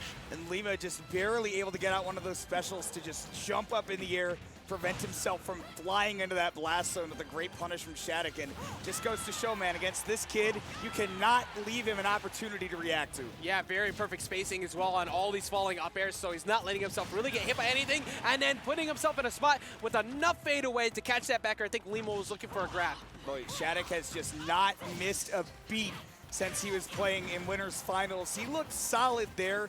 He looks even better against Lima right now. This kid is in the zone, and that which time's not going to lead to anything for Lima. It will only be more damage for Shadic. Yup, just gave stage, and here comes Lima coming through with the rapid jab at the end with the buff that could do it, and that's not going to be enough. Good DI going up towards the corner. And there's that Nair to knock away the Corrin and the deep edge guard with the Witch Twist. Very, very smart by Lima, where most of the time he's tried to challenge that up B from the Corrin for something like the back air, like the Nair, and hasn't been able to seal it out, so that time he goes underneath and close. Exactly, because every other time it's been on top, but Shadic immediately was able to press it again and got back because of it. So Lima mixing things up. And we saw how Lima earlier had like an almost 40% early edge guard, and Shadic held on to his jump. So Lima's going to have to change things up a bit while he's out there, because Shadic's defensive resources are always being held before he decides to come back. He hoards resources like a capitalist. Like, he has always got that jump. He has always got those back airs in a place where he can use them. Air dodges used intelligently. Now Lima taking his time trying to avoid that pin, and Shadic does not connect it. So up tilt to back air gives Lima some control. Well, it does feel like inflation sometimes fighting against Bayo off stage, because you have no other choice but to accept it. And here comes the Corrin ledge play right now. Shadic had the back air last time, but gets reversed. That is a good spot. You forced to go very low and didn't take the jump. That was insane, because I could have sworn that I saw the Corrin jump up, and it was actually just Bayo tossing you up with that witch twist, and instead the stocks remain even. Neither of these two able to seal out the stocks, and that's just how this matchup goes until that untechable comes out from the up B. And the back air instantly off of the Angel platform. Shadic running right into it head first, taking that head on, and now we're back to one stock apiece. What do we say about the invincibility? What do we say about that? They gonna learn today. That's all I'm gonna say. Lima, well, he has certainly learned that Shadic is a force to be reckoned with at the ledge. He has just not been able to get away with the easy burst movement that normally just circumvents ledge traps for Bayonetta, but against Shadic, it's been all but impossible to maneuver around that sword. I like how Shadic has very good mix-ups on his landing when attacking at a disadvantage too, because Lima's been looking for falling up air resets, and Shadic will choose in those moments to swing with fair. But most of the other times, he's been very reserved. However, that time, taking a full punch to the face, this could lead to a free back air that's going to force him to have to jump early, and the early up B gets around it. Lima at least had control, but not enough to find the up tilt after the ending of those fairs. And I wonder if that up tilt was actually supposed to be more forward airs, or if he just thought that Shadic would give him an air dodge. Either way, Lima approaching those kill percents, and he rolls right into the pin kick. Shadic will take game one. That is now 4 straight games he's taken against what many consider to be the best Bayonetta in the world. Insisted DI with that one too, holding in on that roll like you were just mentioning a second ago, able to find that kill. Shadic, I mean, obviously, whenever MKLeo plays his character, you got to consider MKLeo. But in terms of solo Corrins, pretty much the best in the business to do it with this character right now, too. So who do you think MKLeo learned from, too? Shadic was like the only person playing Corrin, and then all of a sudden, Leo has a Corrin. I'm sure that he studied some Shadic. I feel like Leo just has this giant compilation of ridiculous things he's done with every character hidden on a folder that he's just going to drop one day. Like, much like Sonic Fox, whenever they decide to just pick up anyone and break the meta, yeah. Leo just does that. And then Shadic came out and was like, oh, wait, hold up. You know what? I have a Corrin, too. Let's go ahead and do this. Oh, somebody's like, oh, I should play Rob at this tournament? Yeah, sure, why not? Grand Finals. This is all Last's fault, by the way. Last can't stop him from picking these other characters. You know, as a DFW resident, I'm glad that Last did that, because we love Rob. Y'all big fan of the robot. Y'all are built uniquely. Not even different, built uniquely down here. We are built uniquely. We have Robs and Steves. It's the battle of accountants in our region. Why did I come to Texas? Yeah, you were so excited. I told you there's nothing down here except for some heat gameplay from Shadic, who just continues to rack up the damage on Lima. He's just not been able to breathe. All the way up to 82 and counting, trying to find that that side B, but the trade came through. Up air coming through as well, but Lima doing everything possible to try and live. Just missed the spacing on that side B that would have sent them possibly packing. Oh, ledge trump, and Lima was waiting for an early recovery where Shadic would maybe drift above the ledge to open up a forward smash. Now it just gets that juggle going. He will once again put the Corrin off stage. What happens next might surprise you, with Shadic getting the reversal with the tipper pin into untechable. All right, I don't say this. I don't like using this word. Well, I went full poggers on that. I was very surprised that ended up connecting. He's missed it every other time, but Lima exploded. Now 128. Shadic will look for falling resets, much like that, but he just missed the air dodge. So this opportunity here for Lima. You want to capitalize off stage, get that witch twist, hopefully, but it did not connect on the witch twist. Now he gets back on. And he did not even have an opportunity to set up for a ledge trump either, because Shadic was still in the early stages of grabbing onto the ledge.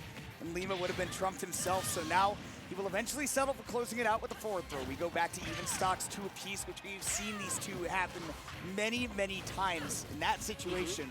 The stocks are even, but now Shadic is playing with the lead. Yeah, 60% means nothing to Bayo, too. One hit, and that's a full combo to 60. So Lima is looking for it. There we go. Here's the falling forward airs. Finds the reset with the heel slide. However, gets nothing else out of it. That was supposed to be, I've talked about this before, but you need to do an attack cancel into that reverse hit up air to be able to hit multiple of them, and if you miss that, you're going to leave yourself wide open because your opponent gets a free air dodge. Yeah, but now Shadic has been able to reset neutral. Does not get the grab, though, and that was a good punish there on Lima. Not going for a simple hit because he knew Shadic would buffer the spot dodge to try and avoid the scramble. Ooh, an up tilt just executing right in the middle of the spot dodge. Lima just had the wrong timing, and the patience around that pin. I get hit by that every time. Where like it just delays on the shield a little bit, and all of a sudden, Corrin's able to kick you and take the stock. Yeah, even with all the changes that happened to it, not being the instant win neutral button that it used to be, it is still very strong, and it's good on fadeaway, and that's what we see Shadic use a lot. He'll use it as a fadeaway tool to catch you approaching, or just the reset. It's like, oh, now you see this, now you gotta respect this, because I'm going to kick, or I'm gonna do something after. Down throw is not gonna be enough here, but it gives stage position, forces the air dodge out, when you call it out with the, actually, just the trade. I didn't even see what the hit was. I think it was an up air, but you get the stock. Shadic just playing to that win condition, right? And he used that down throw knowing that he would leave the up throw available, which is the proper kill throw for Corrin. Now he's got the lead against Lima once again. Up tilt back air is not going to be enough with no rage, so he got to go out for that edge guard. And once again, holding on to that jump, but now that the jump is gone, with the simple witch twist, he does still get back to stage though. I am going to stop doubting at any point that this man can get around the edge guard, but what a good call from Lima. Man, he actually called out that roll so far in advance because that forward smash takes a while to come out. He said, look, I've had enough of you. Please give me a stock. Yeah, the reads coming through. 34% to 14, extremely close game. Now the party starts for Lima. Finds one down tilt, chases you all the way out to the side. Even if you DI in, you gotta hold all this damage. Yep, 84%, like you said. That kind of thing just comes naturally to a guy like Lima, playing that Bayonetta with the big damage output, and Shadic not quite getting the right hit for the pin to connect into the kick. So it's anybody's guess. Right now, it's the Corrin with the ledge trap. Here's Shadic's advantage state again. Just so much option covered. Like, he just keeps it his turn forever. Almost has the back air on the ABK and miss, but the falling up air gives it back to his turn. All he needs is one good read with a spaced side B or forward smash. It will kill pretty much any position. Up air is getting close to doing it too. More up throw with the rage. No, he goes for the down throw. Just wants to be certain it'll get the kill. Last time we saw that set up for Lima in danger at the ledge. Shadic pin, not going to do it. Fading around the idea he was going to swing with an aerial on shield, but does not give him anything. No Punisher on the witch time because it's a little bit scary to try and do that right there. He's at up throw kill ranges, I'm fairly certain. So I think that's what Shadic is hovering around the idea of looking for, or a jump air read. It doesn't matter though, spaced out the side B again. Never committing where it's reckless and gets the second game. 5 straight dubs over Lima. And a 2-0 lead. Last time it was Lima with a 2-0 lead, and then Shadic turned it around with a reverse 3-0. Shoes on the other foot. Now Lima needs to do the same back to Shadic, who has just been so on point. Like, he's backed into corners. Let Lima put him over there, but he knows, right? As long as I'm not getting hit with that back air, I'm not losing that game, and then I fire back with my pin. And I go up 2-0. Look at the deep breaths coming in from Lima right now, taking the moment to pause, think it through. What worked in those 2 games that you won? What worked in the leads that you had? Yes, DSDs happened earlier on, and yes, Shadic was able to repeat it, but you have been able to put points on the board. However, Shadic's ability to fight out of disadvantage has been insane.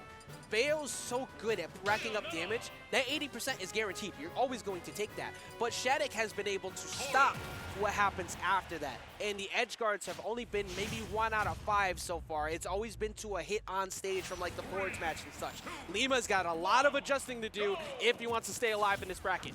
Even if Corrin's recovery is, you know, a little bit challenged in terms of distance, it is so hard to contest. And Bayonetta can normally contest anybody, but those wings are so disjointed that you don't get the chance. And like you said, Shadic has just been taking big advantage of that. And for Lima right now, he's got to get desperate, right? It's not often that you see him push to the brink and have to dig super deep for more, right? But he's normally like a steady Eddie. And Shadic's the kind of guy that can always go down for more, right? Find something new. Lima, he is going to have to do something phenomenal to take this set, and right now it's working. Yeah, this kid's always ready to scrap. Like, not only is his defense good, but his ability to, once he gets an opening, he keeps it going is crazy. Finally, we see somebody properly DI that up tilt at that range to avoid getting hit by back air, because it's not the quickest thing to react to. That move comes out very quickly. Oh, jabs is barely going to connect into the finisher. Shadic was SCIing for his life to try to get out of there, but Lima does take the first stock, gets to play with the lead for the first time in what feels like a while. It has been, yeah, it feels like that, and like, now you need to take advantage of this lead. You can do so right now, falling off with the up air. Good. Oh, wait, catches the jump. That's going to be an early stock potentially. No! Shadic again! Just never doubt this kid. He always finds a way back. He is a boomerang when he goes off stage. He always finds his way back, and Lima just has not been able to contest him in the ways that he is usually so reliant on those ledge guards. That's what makes him so explosive, but there has been no opportunity to do that against Shadic. He's been paying the price. And Shadic trying to get that reversal side B again, and understanding the maximum amount of time he had to use that up air to still make it back, going very deep. That was like magnifying glass range, instantly going back up. Yeah, it was just the double jump and then instantly going for the up B. Lima missing the attack cancel right there, probably looking to set up for a back air, but instead gets the full dash attack. That gives Shadic his avenue back. Shadic refusing to die for a while, but has also not been able to kill Lima. Lima making it work, finally finds the up tilt again, but this time it's gonna lead into that back air and a huge lead. This is a game that Lima would have to basically lose on his own. Yeah, which has happened before. We have seen Lima lose games that are certainly winnable for him, but right now, looking clean, but Shadic with the decision to hold down so that he goes past the ledge, activates that hitbox was intelligent. Yeah, now Shadic, of course, is going to be holding on to that jump, finds a way to mix it up, going deep underneath the stage. Lima has to watch out for how this ledge step continues. The reason why I said, like, you basically have, this is a game to not lose, is because of this big lead, not going super aggressive, but Lima's getting that damage on. It is working. It's looking like Lima is getting close to getting himself on the board. And you notice Shadic burned his double jump, so he's going to go for maximum damage here, going for which time puts himself in a bad position. Honestly, I want to see Lima stop going off stage. Start going for ledge traps instead and see if you can shut down that slow horizontal movement from Corrin. That's how confidence gets built up, and that's how people make comebacks whenever they constantly get stage position on you while you're panicking to get back on. But Lima has been able to hold on to the lead. I liked it. That Lima hasn't gone for that all top 8. Like that was a pull out the trick type moment, and Shadic still teched it. He was ready. I just, it's unbelievable that he is ready. The fact that he was even allowed to tech that too. That was a sweet spot back there. Yeah, that should have been an untackable. So another one of those that happens, maybe that kills, but I don't think that Lima goes for it again. Lima looking for the straight back air right now, hoping to connect, not able to find it. Shadic holding on to this stock forever. A forward throw does kill, so Shadic's got to be on the move. Oh my gosh, and his movement. Shadic has just not felt any pressure playing in the corner. When we go to center stage, Lima seems like he's doing fine, but any other situation, Shadic's men on top of things. 203%. A number we've seen quite a bit today is that plus 200%, usually attached to the opponent of the Bayonetta. So, this is gonna get stressful for Lima, because you pretty much have to find a back air at this point, and Shadic's playing counter back air. No way. Don't let it be you. Max rage, man. Max rage, Corrin, and Lima has got to be frustrated as anybody has been in the history of humankind right now, that he has got Shadic at 217 and just can't get his opening, and you get hit once, your confidence starts to shatter. Shadic has found that confidence breaking right now, not even getting in the tomahawk. No. Oh, the bats within coming through, saving him. The back air finally connects, and Lima is able to finally get the stock. Shadic laughing about it, Lima laughing, but that is a stress laugh 100%. That was, if that bats within didn't happen, that was Shadic's game. Lima's laughing the way that you were probably laughing trying to get into Texas. Yeah, losing your mind slowly. Yeah, slowly. It just goes, slowly, please. painfully. I'm so close. You're crying please. Internally. Just please. And externally. Can one of these flights just not be canceled? But that was a fully canceled trip to the blast zone right there on the side of Bats Within coming through at the right time. Lima was about to exit the building at 3rd place. Shadic, however, now has to play a few more games to hopefully continue this run here at DreamHack. And what a big run it would be for him, right? I mean, just, he's barely into high school, and he is playing at the top level of the game, one of the best in Texas, and trying to make a statement and a stand as the best in Texas, given some of the wins that he's had recently, right? Traveling out and beating, I mean, Cosmos consistently. He's beaten Cosmos twice, and now potentially looking to get 2 wins on Lima, looking to get a run back against MuteAce. It would be an amazing run from Shadic, but he does have to shut down Lima first. Shadic is one of the first prime examples of, like, meeting your heroes going correctly. But unfortunately for Cosmos, it's like, don't meet your fans. Because Shadic was a big fan of that Corrin before, and now he's 2-0 on Cosmos. Isn't it crazy that Cosmos came up as a young man from Texas playing with the Corrin, yep. Playing Black Corrin, yep. And then Shadic's like, that's a good idea, I'll do that too. So apparently, You heard it here first. If you want to be good at Corrin, you got to come to Texas. And you have to be a high schooler, right? Oh yeah. You can't be an old man and do that. The world knows you're trying to cheat the system. Yeah, well, that's unfortunate for a lot, and I know many of the other people, they just want to stay in a lot of people just want to stay in their state and be the best of said character, even though the best player in your city probably has a better character than you, let's just say. But this happens. games 2-1 in favor of Shadic. We saw this counter pick happen quite a bit on the side of Shadic. This time, we're seeing it back here on Kalos in losers finals, while Shadic is up here on Kalos. Getting to do that on a stage where he has even more recovery mix-ups and less places for Lima to mix things up out there too. Plus, Corrin loves to cover these platforms. Yeah, you know, earlier I was a little worried that the resets on platforms wouldn't be so hot, but actually Shadic mixes them up well and uses them as ways to confirm into back air off of the falling forward air on those platforms. But now Lima gets him deep, and that's going to be a back air into not the stock, because I'm a whole liar. That did snipe the jump, however. No, he's got the pin. No way he makes that You back. are a no, actual, he's an animal. You are a god. He is an animal. How does he do it? I need to know what they're feeding this kid. I got to talk to Shadic after. So his survival instincts, his ability to change different routes, his ability to take that first stock after he should have been dead like 3 times. How does anybody beat this kid? I'm like in genuine shock. He just lives forever. Like for Lima, you're now living in that world of, okay, is anything I do going to be correct? Like that starts to settle in, because that's your normal win condition against Corrin. And Shadic refuses to let that happen. He just never panics off stage. He has so much confidence out there, knowing that he's got everything in the world to make it back. Lima with the up tilt to back air on Kalos, it's not going to be enough. That's crazy, because I'm fairly certain that was still a DI mix-up with how fast that Shadic went to the left, and he still lived. It's a great stage for Shadic so far. Maybe I spoke too soon about the Bayonettas earlier when I looked at them. I'm like, hey, your character's fine. Maybe I was wrong. Maybe it's not. Wow. Maybe that was the outlier. 200 again. All right. He actually blast zoned him with Witch Twist. That was the only way. I literally haven't seen that since Smash 4. But now at least 57%. Oh, hey, would you look at that? Lima has a lead. Oh, not quite. I lied. I lied to you, and I apologize. I've done enough of that with every time I think Shadic might die off the stage. I'm just going to keep my mouth shut. No more assumptions. Say, yeah, no, look, he's making it back.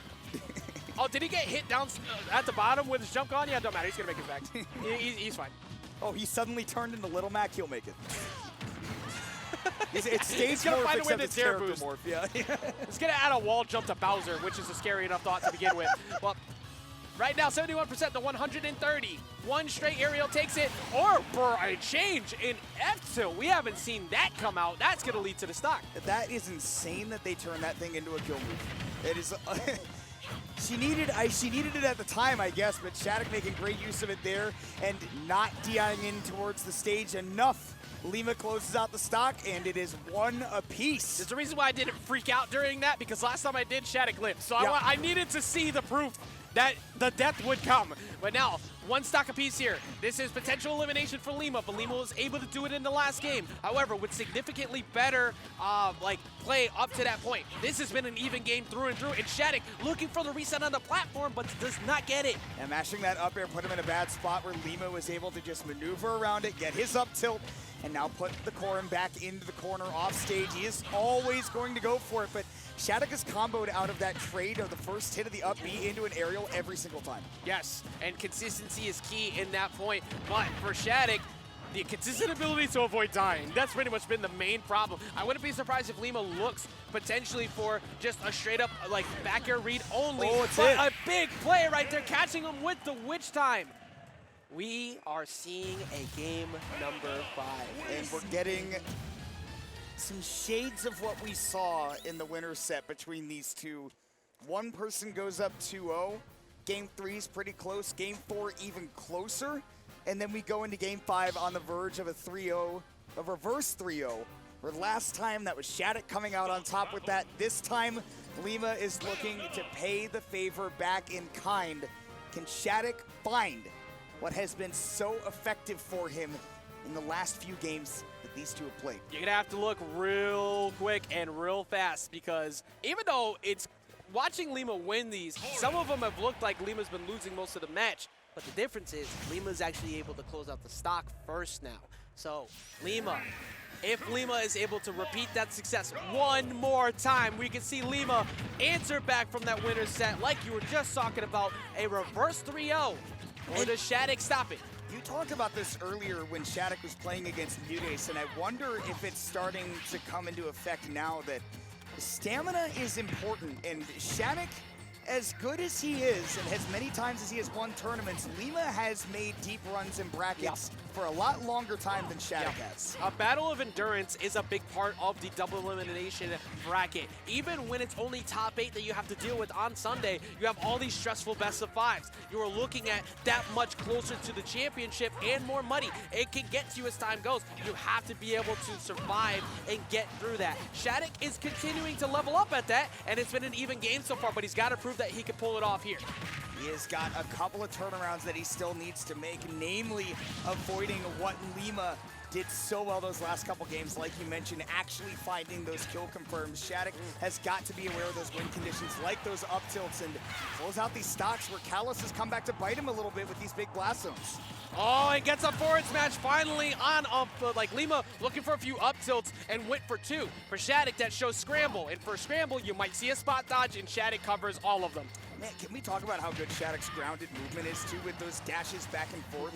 He's doing these foxtrots in a way that he is leaving himself mobile, right? Not getting flat feet on the ground, and he is always able to respond. Amazing discipline at the ledge, too, to not move yet. Lima was waiting for a jump to react to, hopefully to find a back air, but sending him off stage for it there will be enough. And Lima only taking 7%, not going crazy, and is able to keep it even. Shadic just trying to get aggressive off the Angel platform with that invincibility, but Lima, he knows that he's got options to deal with that. Somehow he crossed him up with that heel slide. Yeah, I mean, you're lucky. You do not want to be right next to Shadic as he gets a free opportunity out of shield to punish you. And that happens a lot every time. As soon as there's an up B, Shadic makes sure that he gets a hit and separates the two of them. I wonder if when he does that up B, he buffers like up on the C stick, right? Knowing that if he trades, maybe you instantly get that up air. Yeah, it's pretty much on like the exact frame that the end lag happens in there. The back air not enough here on Kalos, but another one will do it. Instant pin potentially coming in at the ledge. Just trying to fade away though and look for probably an up air at this point instead. There it is. But the bats within come through for Lima, and now the juggle on the platform. You talked about it though. It's not the best for Bayo extensions. Corrin has been able to take big advantage of it though. That all happened because of DI down too. That was on Bayo to have, Lima to have to read that DI, but getting out of there, and now Shadic has him potentially on an early jump, but no, the APK comes in, falling up there. It is hit quite a few times. It's not gonna be enough with that good DI. And Lima just bailing out, going outside off the ledge, because he knows he can make it back. He just wants to be away from that sword, let that shield regenerate, and now he gets a back throw. Can he seal out an edge guard? Oh! No, the reversal again from Shadic. Shades of the previous set again. The story has come back to be retold. That side B comes through, but Lima going deep off stage, looking for the witch twist, and he's gonna get it. That's after the jump. We are on last stock apiece here in game number 5. And Lima hitting the teabag. He knows that now is the time to pull out all the stops. If Shadic's gonna get tilted, better pull it out now. We are set up for one hell of a finish here to losers finals. Who's moving on to grands? The tactical crouch is our way to get you tilted, and these edge guards that happen all day from Lima could lead to a stock off the top, and Lima steals the game one more time. Not just against Bullhall, but now we see it here again against Shadic, who was able to take game 5 and move their way into the match with MuteAce in grand finals. Twice today, MuteAce, not MuteAce, sorry, I'm thinking about that grand finals. Lima, twice today, has found clutches like that, and that was, I hate to use this word, but genuinely, that is unbelievable. I am flabbergasted that Lima has clutched up in that way twice. I'm gonna try and zoom in on this for all to see in the camera. Ready? Yeah, for sure. You see what I typed? Yeah, I've seen. Read that. Where is it? A camera won't focus on it. No, I can't get it. You've shown them a big white screen. You're a cheater. I tried, but it won't let me. It won't focus. It won't focus. That is, however, a win condition that you must take every time. Focus. Now we can't tell him. I wanted to give him like the whiteboard to I wanted to teach the class that Bayo is still fine. Bayo can still make it happen. Good character. And now we're going to see MuteAce and Lima in grand finals to take that bigger piece of that prize pool. Well, we'll see if it will be MuteAce or Lima, two guys that are just veterans. They've been at the top level before. Shadic's run ending at third is like, we all wanted to see this kid take it all the way to the bank, but I mean, even third place, again, we expected him to get that top 3. He delivered on that promise. That is why this kid is getting the results he's getting, is that kind of consistency. Yeah, and it's still a credible run, and that's something that you learn over time, how to deal with that situation and prevent the reverse 3-0s. You've been able to do them yourself pretty consistently, but not that time. You were on the receiving end of one for a change, and it is a learning and growing experience from that point. But Shadic aside now, incredible run, third place. We now have the 1 and the 2. The 1s and 2s are ready to be decided here for who gets to hold on to that championship. You mentioned it earlier, you accidentally called it 2019, but you also brought up the fact that MuteAce was the winner of the very last DreamHack Dallas that we were able to see. MuteAce looking for that repeat victory right now. And, you know, honestly, the first time he won it, it was a surprise. There was a lot of talent present that you would have expected to win it over him, but he conquered everybody in his path, and now he's looking to win it as the favorite. So far, hasn't dropped a set. He's in winner's side grand finals, but now he's going up against Lima, and this is one of the matchups we haven't seen in this tournament yet. Yeah, we have not seen the Peach Bayo matchup come up here at all, but it's going to be one that is entirely based off of who has a better reward on hit, who gets the better advantage, because both of them, when they hit once, you take a whole lot of damage. And then the question is, how do you close out the stock? Last time MuteAce won this tournament, he had 3-patch Peach. He still had that Insaneo forward air.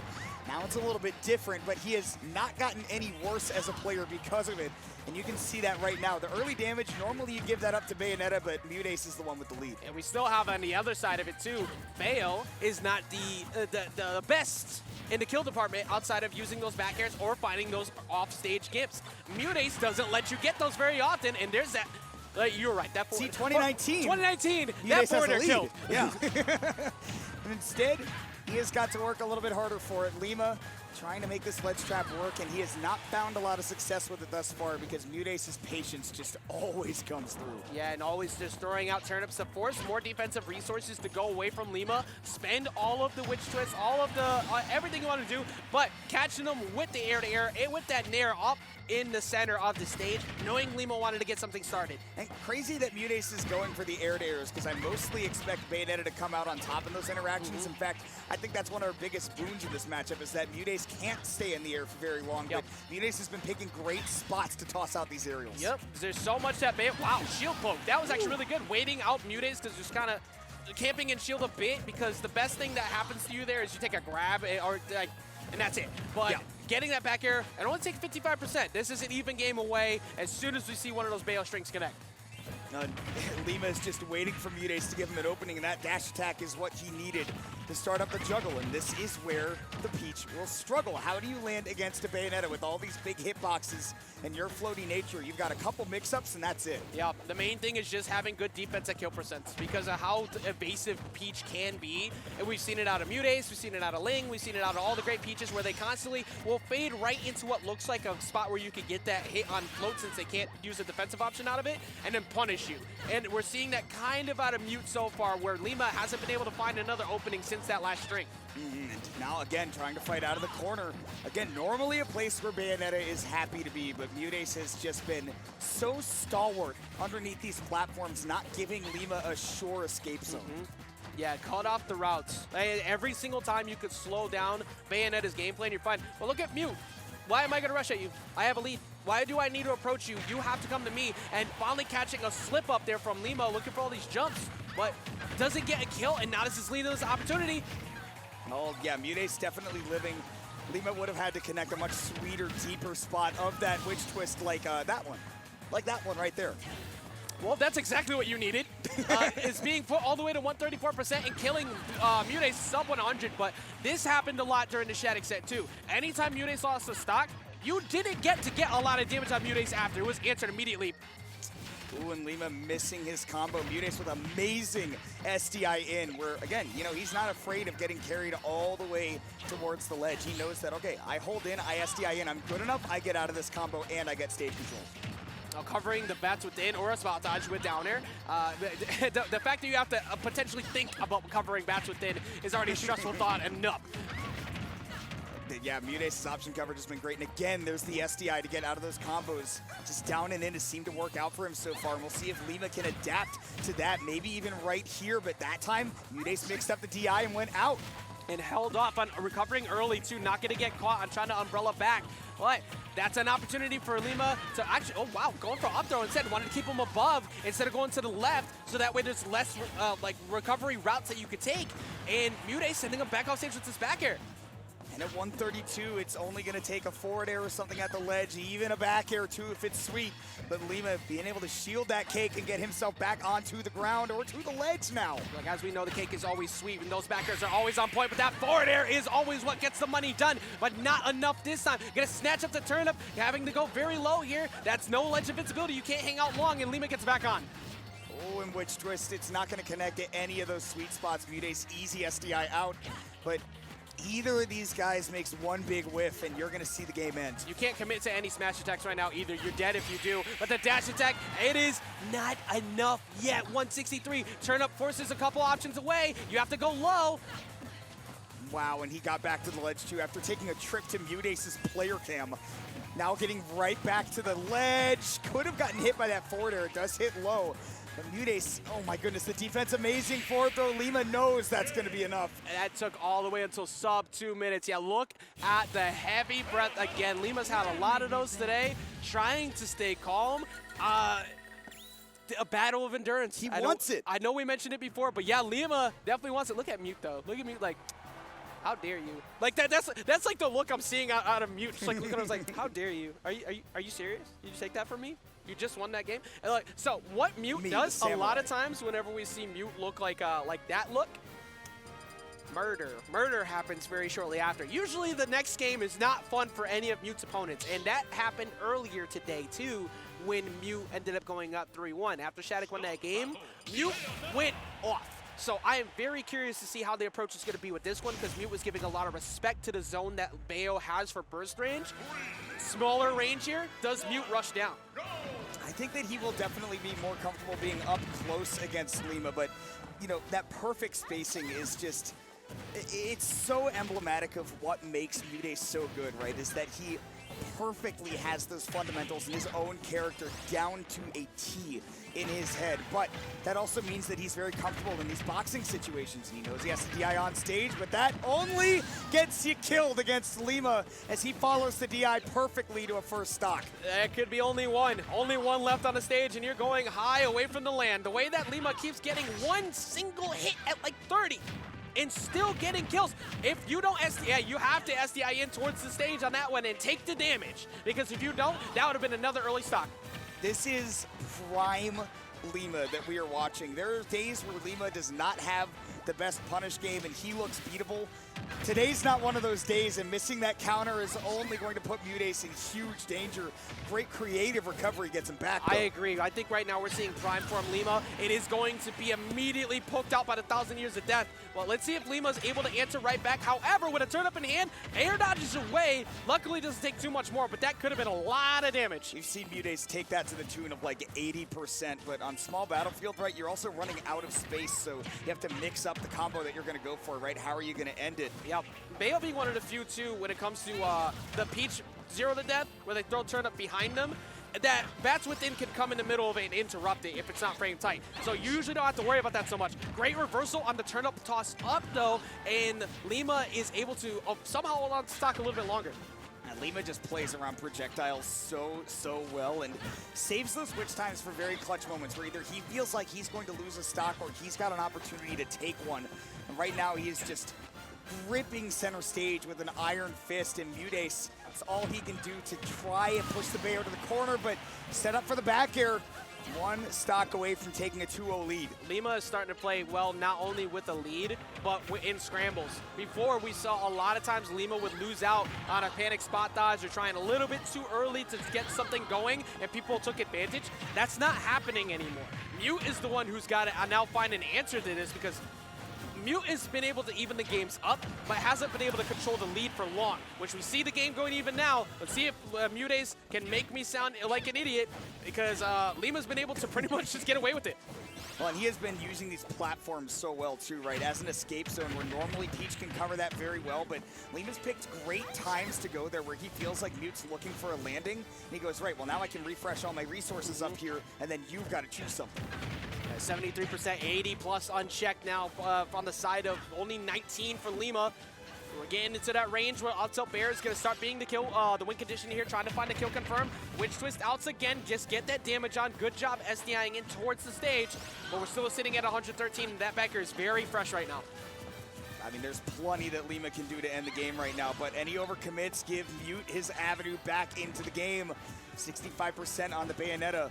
It's not quite kill combo percents, but you still got to be careful with this amount of rage. And Mute wasn't punishing the air dodges, but now it's more doable.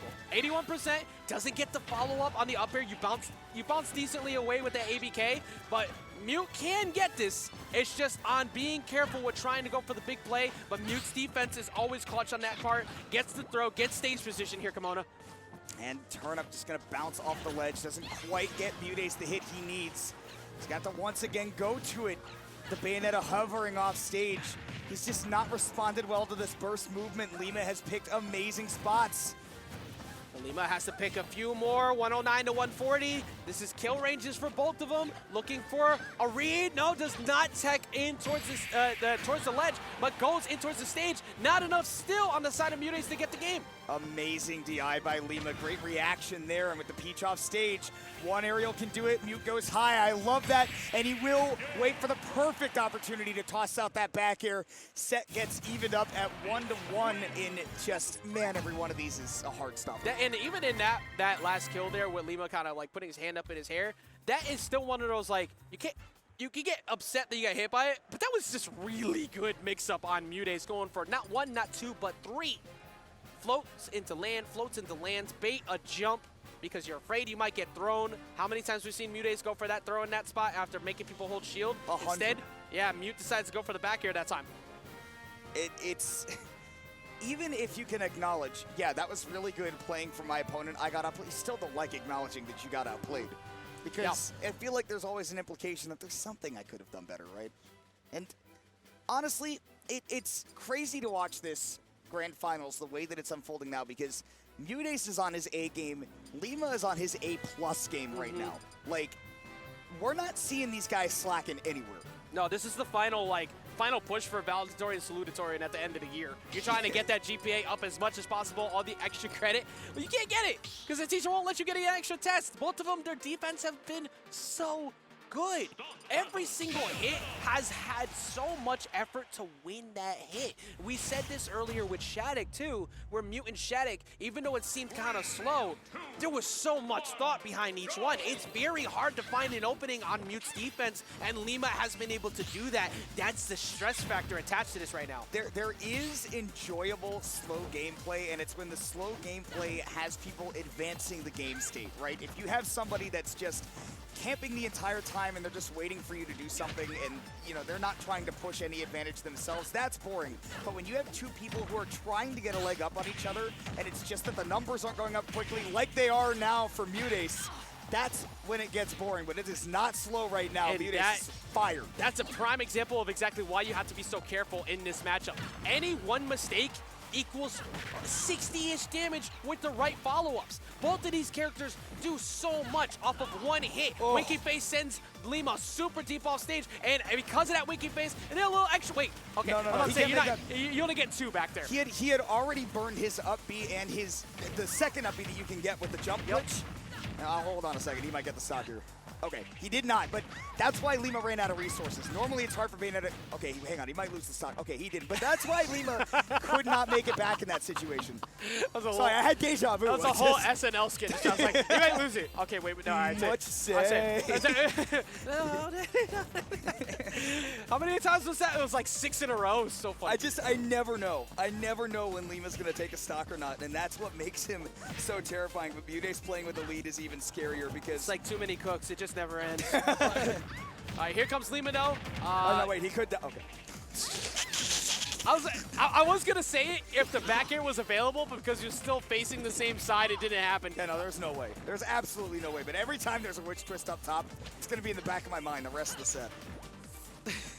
Now MuteAce trying to make up some ground with that turn-up. Lima boxing him back onto the platform where he loves to see that peach. But, man, the evasiveness from MuteAce, it's not that he's, like, even just saying, oh, you're going to ABK, I'm going to shield it. I'm going to jump around it so that I can get center stage. I just realized as well, even though it's not the same show, it's basically Bayo plays with that whole contractual SD every single set. It's like the Eric Andre show. All right, here we go. Wow, DI'd away. That was, why'd you do up air there?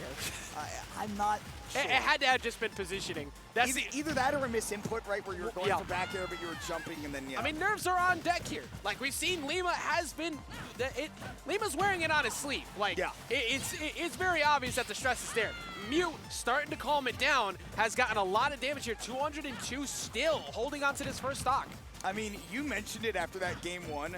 It's the murder face from Mute, right? It's giving murder. Forward throw, going to get that first stock for Lima. 108% means that, yep, that forward smash can do it just fine. Oh my God, it's the turnip for me. But right now, now we're seeing Mute has really found his footing. Like Mute has really started to find the groove that we have seen Mute do so well in these positions. The confidence on the defense. Lima now has had no good openings I've seen in a while. Gets hit by the turnip, controlled by the backer, trying to find his way back on. The forward smash doesn't connect, but this ledge trap is all Mute's. 64%, and he's hardly been touched right now. Looking like asparagus on a child's plate. Come on, Lima. Hey, no. You have to get your hits. Lima's going to have to slide that into the trash momentarily. If he doesn't find an answer very soon, you ain't going to get no desserts. You're going to get yourself some McDonald's instead of that steak with the second place money. Well, here comes Mute trying to get back down to the stage. Lima has a chance, but good DI getting himself out of the final pieces of that combo. See, I didn't say it there because there was no way he died to that one. Oh, it was just impossible. You're right. Unlike the other ones, which definitely... I mean, look, in Texas, anytime you believe you got an edge guard, you didn't. No, you didn't. Their survival rates are so strong. They're just able to avoid so many of these deep edge guard plays, and Lima is now just fighting for his life, hoping to get some type of opening. We're going to look for a back air, maybe no, going for forward airs, and Mute just continuing to control this whole lead. Sitting at 2 minutes, 40 seconds, you got to make something happen soon. He comes right back at you with it, and he is just playing patiently because any big commit gives Lima a way back into the game, whereas Mute just needs to find one setup for a back air or even drag down up air into nair. Simplicity is key. Don't give up your lead. Don't give up advantage. Stage control matters, but like you said, that's dead. Okay, chat. Does it happen again? One's for yes, two's for no's, because Lima has stolen away at least 4 to 5 games today off of deep edge guard. But it's not the deciding game. This is only game 3, AJ. True. There's no way. No. There's absolutely no way that Lima gets a deciding stock here. It's impossible. There's a way. No, it's impossible. It's a way. I'm on the side. I think Lima steals this game. I'm a liar. The heels come. I'm so mad I didn't shake 5 on that. Yeah, you're right. Instead, it's the stilettos from MuteAce that get him the 2-1 lead.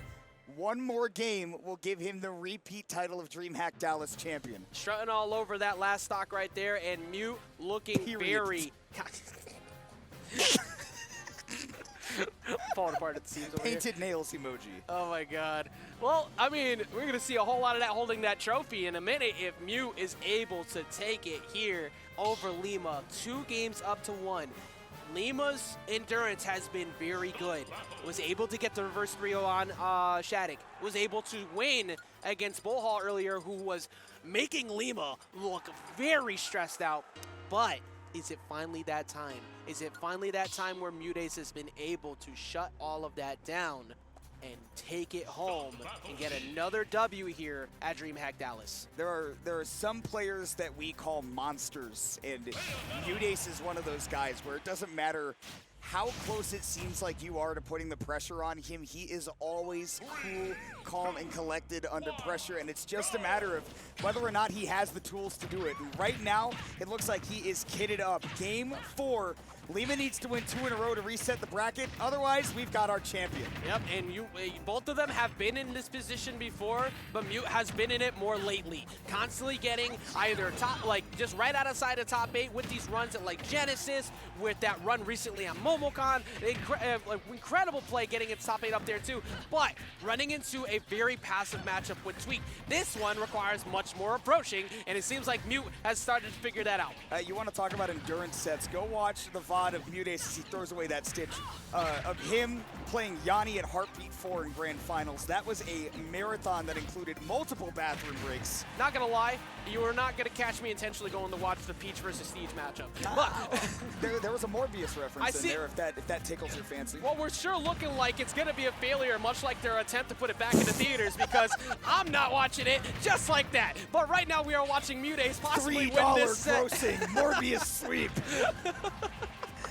It's Morbid time. There we go. We finally dropped out one. But here comes the turnip, forcing them to have to recover a high. A lot of resources are gone. Good route, however. Back air does kill. And there is the hit that catches Lima trying to land with the APK. Man, MuteAce has done such a good job of spacing around the landings from Lima, whereas on the other end, Lima has done such a good job of chasing MuteAce into his escape zones. Whenever he gets a stock, it's almost invariably off of him having a good idea of where MuteAce feels safe and where he wants to go to.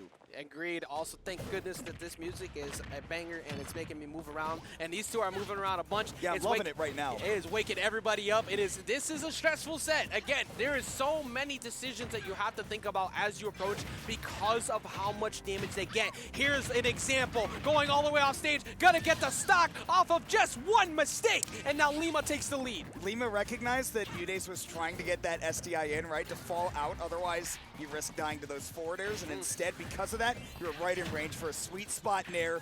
He takes the lead in classic Lima fashion. Yep, and now Lima has constantly been able to prove he could get those stocks, but MuteAce already proved quite a bit today that those stocks, those leads don't last long.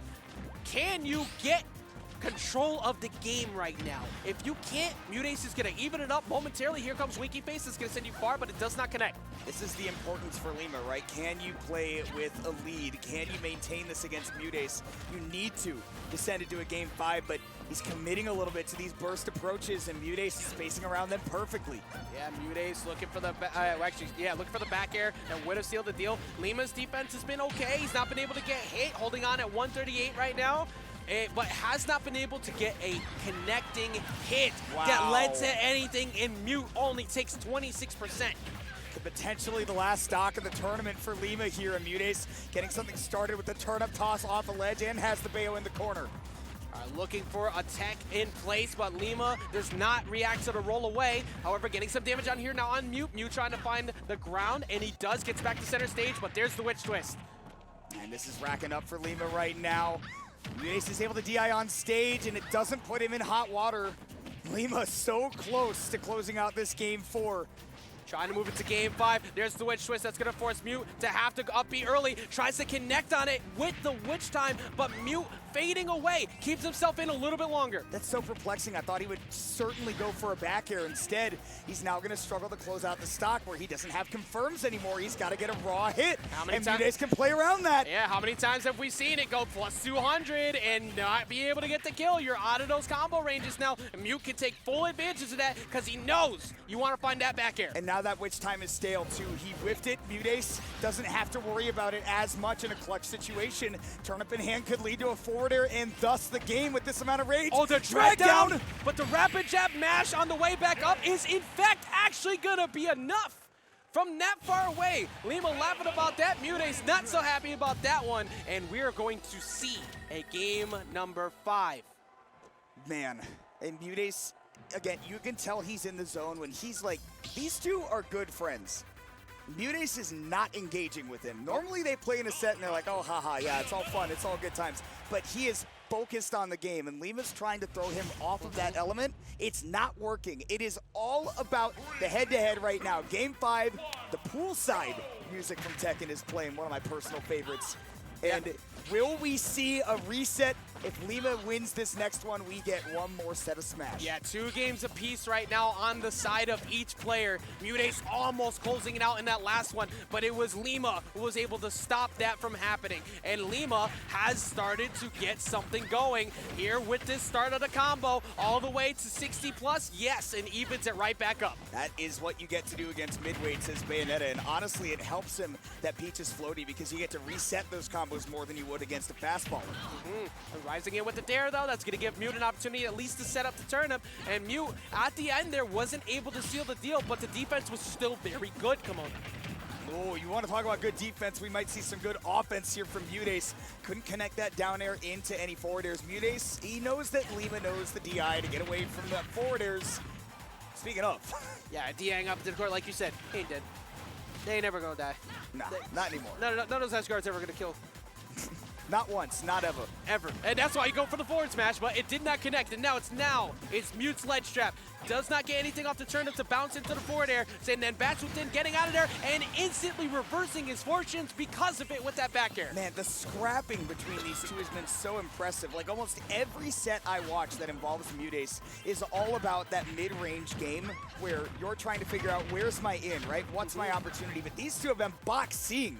Yeah, they're throwing hands, scrapping as we see MuteAce get back down to the ground, and you got to be careful in that position. I like how Mute waited for the hitbox to actually come out to try and parry and get the back air, but Lima holding his ground too. Forward air from center, still not enough to do it. And MuteAce needs a moment to refocus, get that composure back as Lima might give a little bit of that to him going all the way off stage. It seems like Mute is a little bit out of sorts, but with that back air, puts himself right back into striking distance. MuteAce going to ledge, hoping to catch Lima, making a mistake to get a big combo start off that turnip, but it's not going to work out. 78%, and now down tilt beating it out too. Mute looking for a hopeful opener, and MuteAce keeps getting hit on the way in.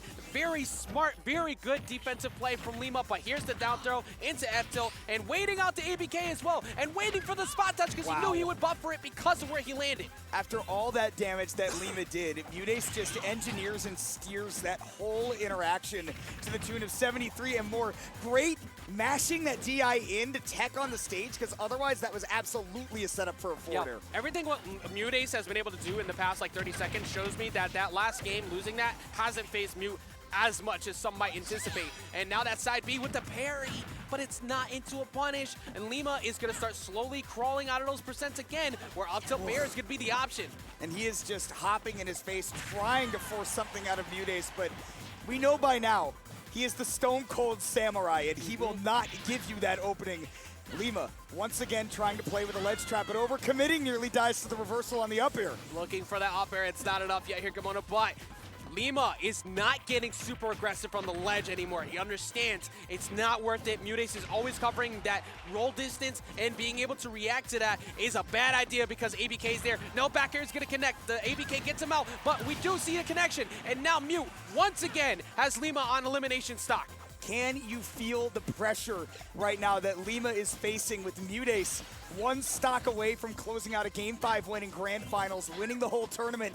Lima does have him at high percents, but will he be able to set this to the last stock, give him that opportunity to clutch up like we've seen so many times today? Yeah, and there's the back air that's going to connect. MuteAce is so good at beating people when they try to see red and go in too much, but Lima was able to do it with minimal damage, but reacting into the roll, covering it with the up air, getting him to 66 and climbing.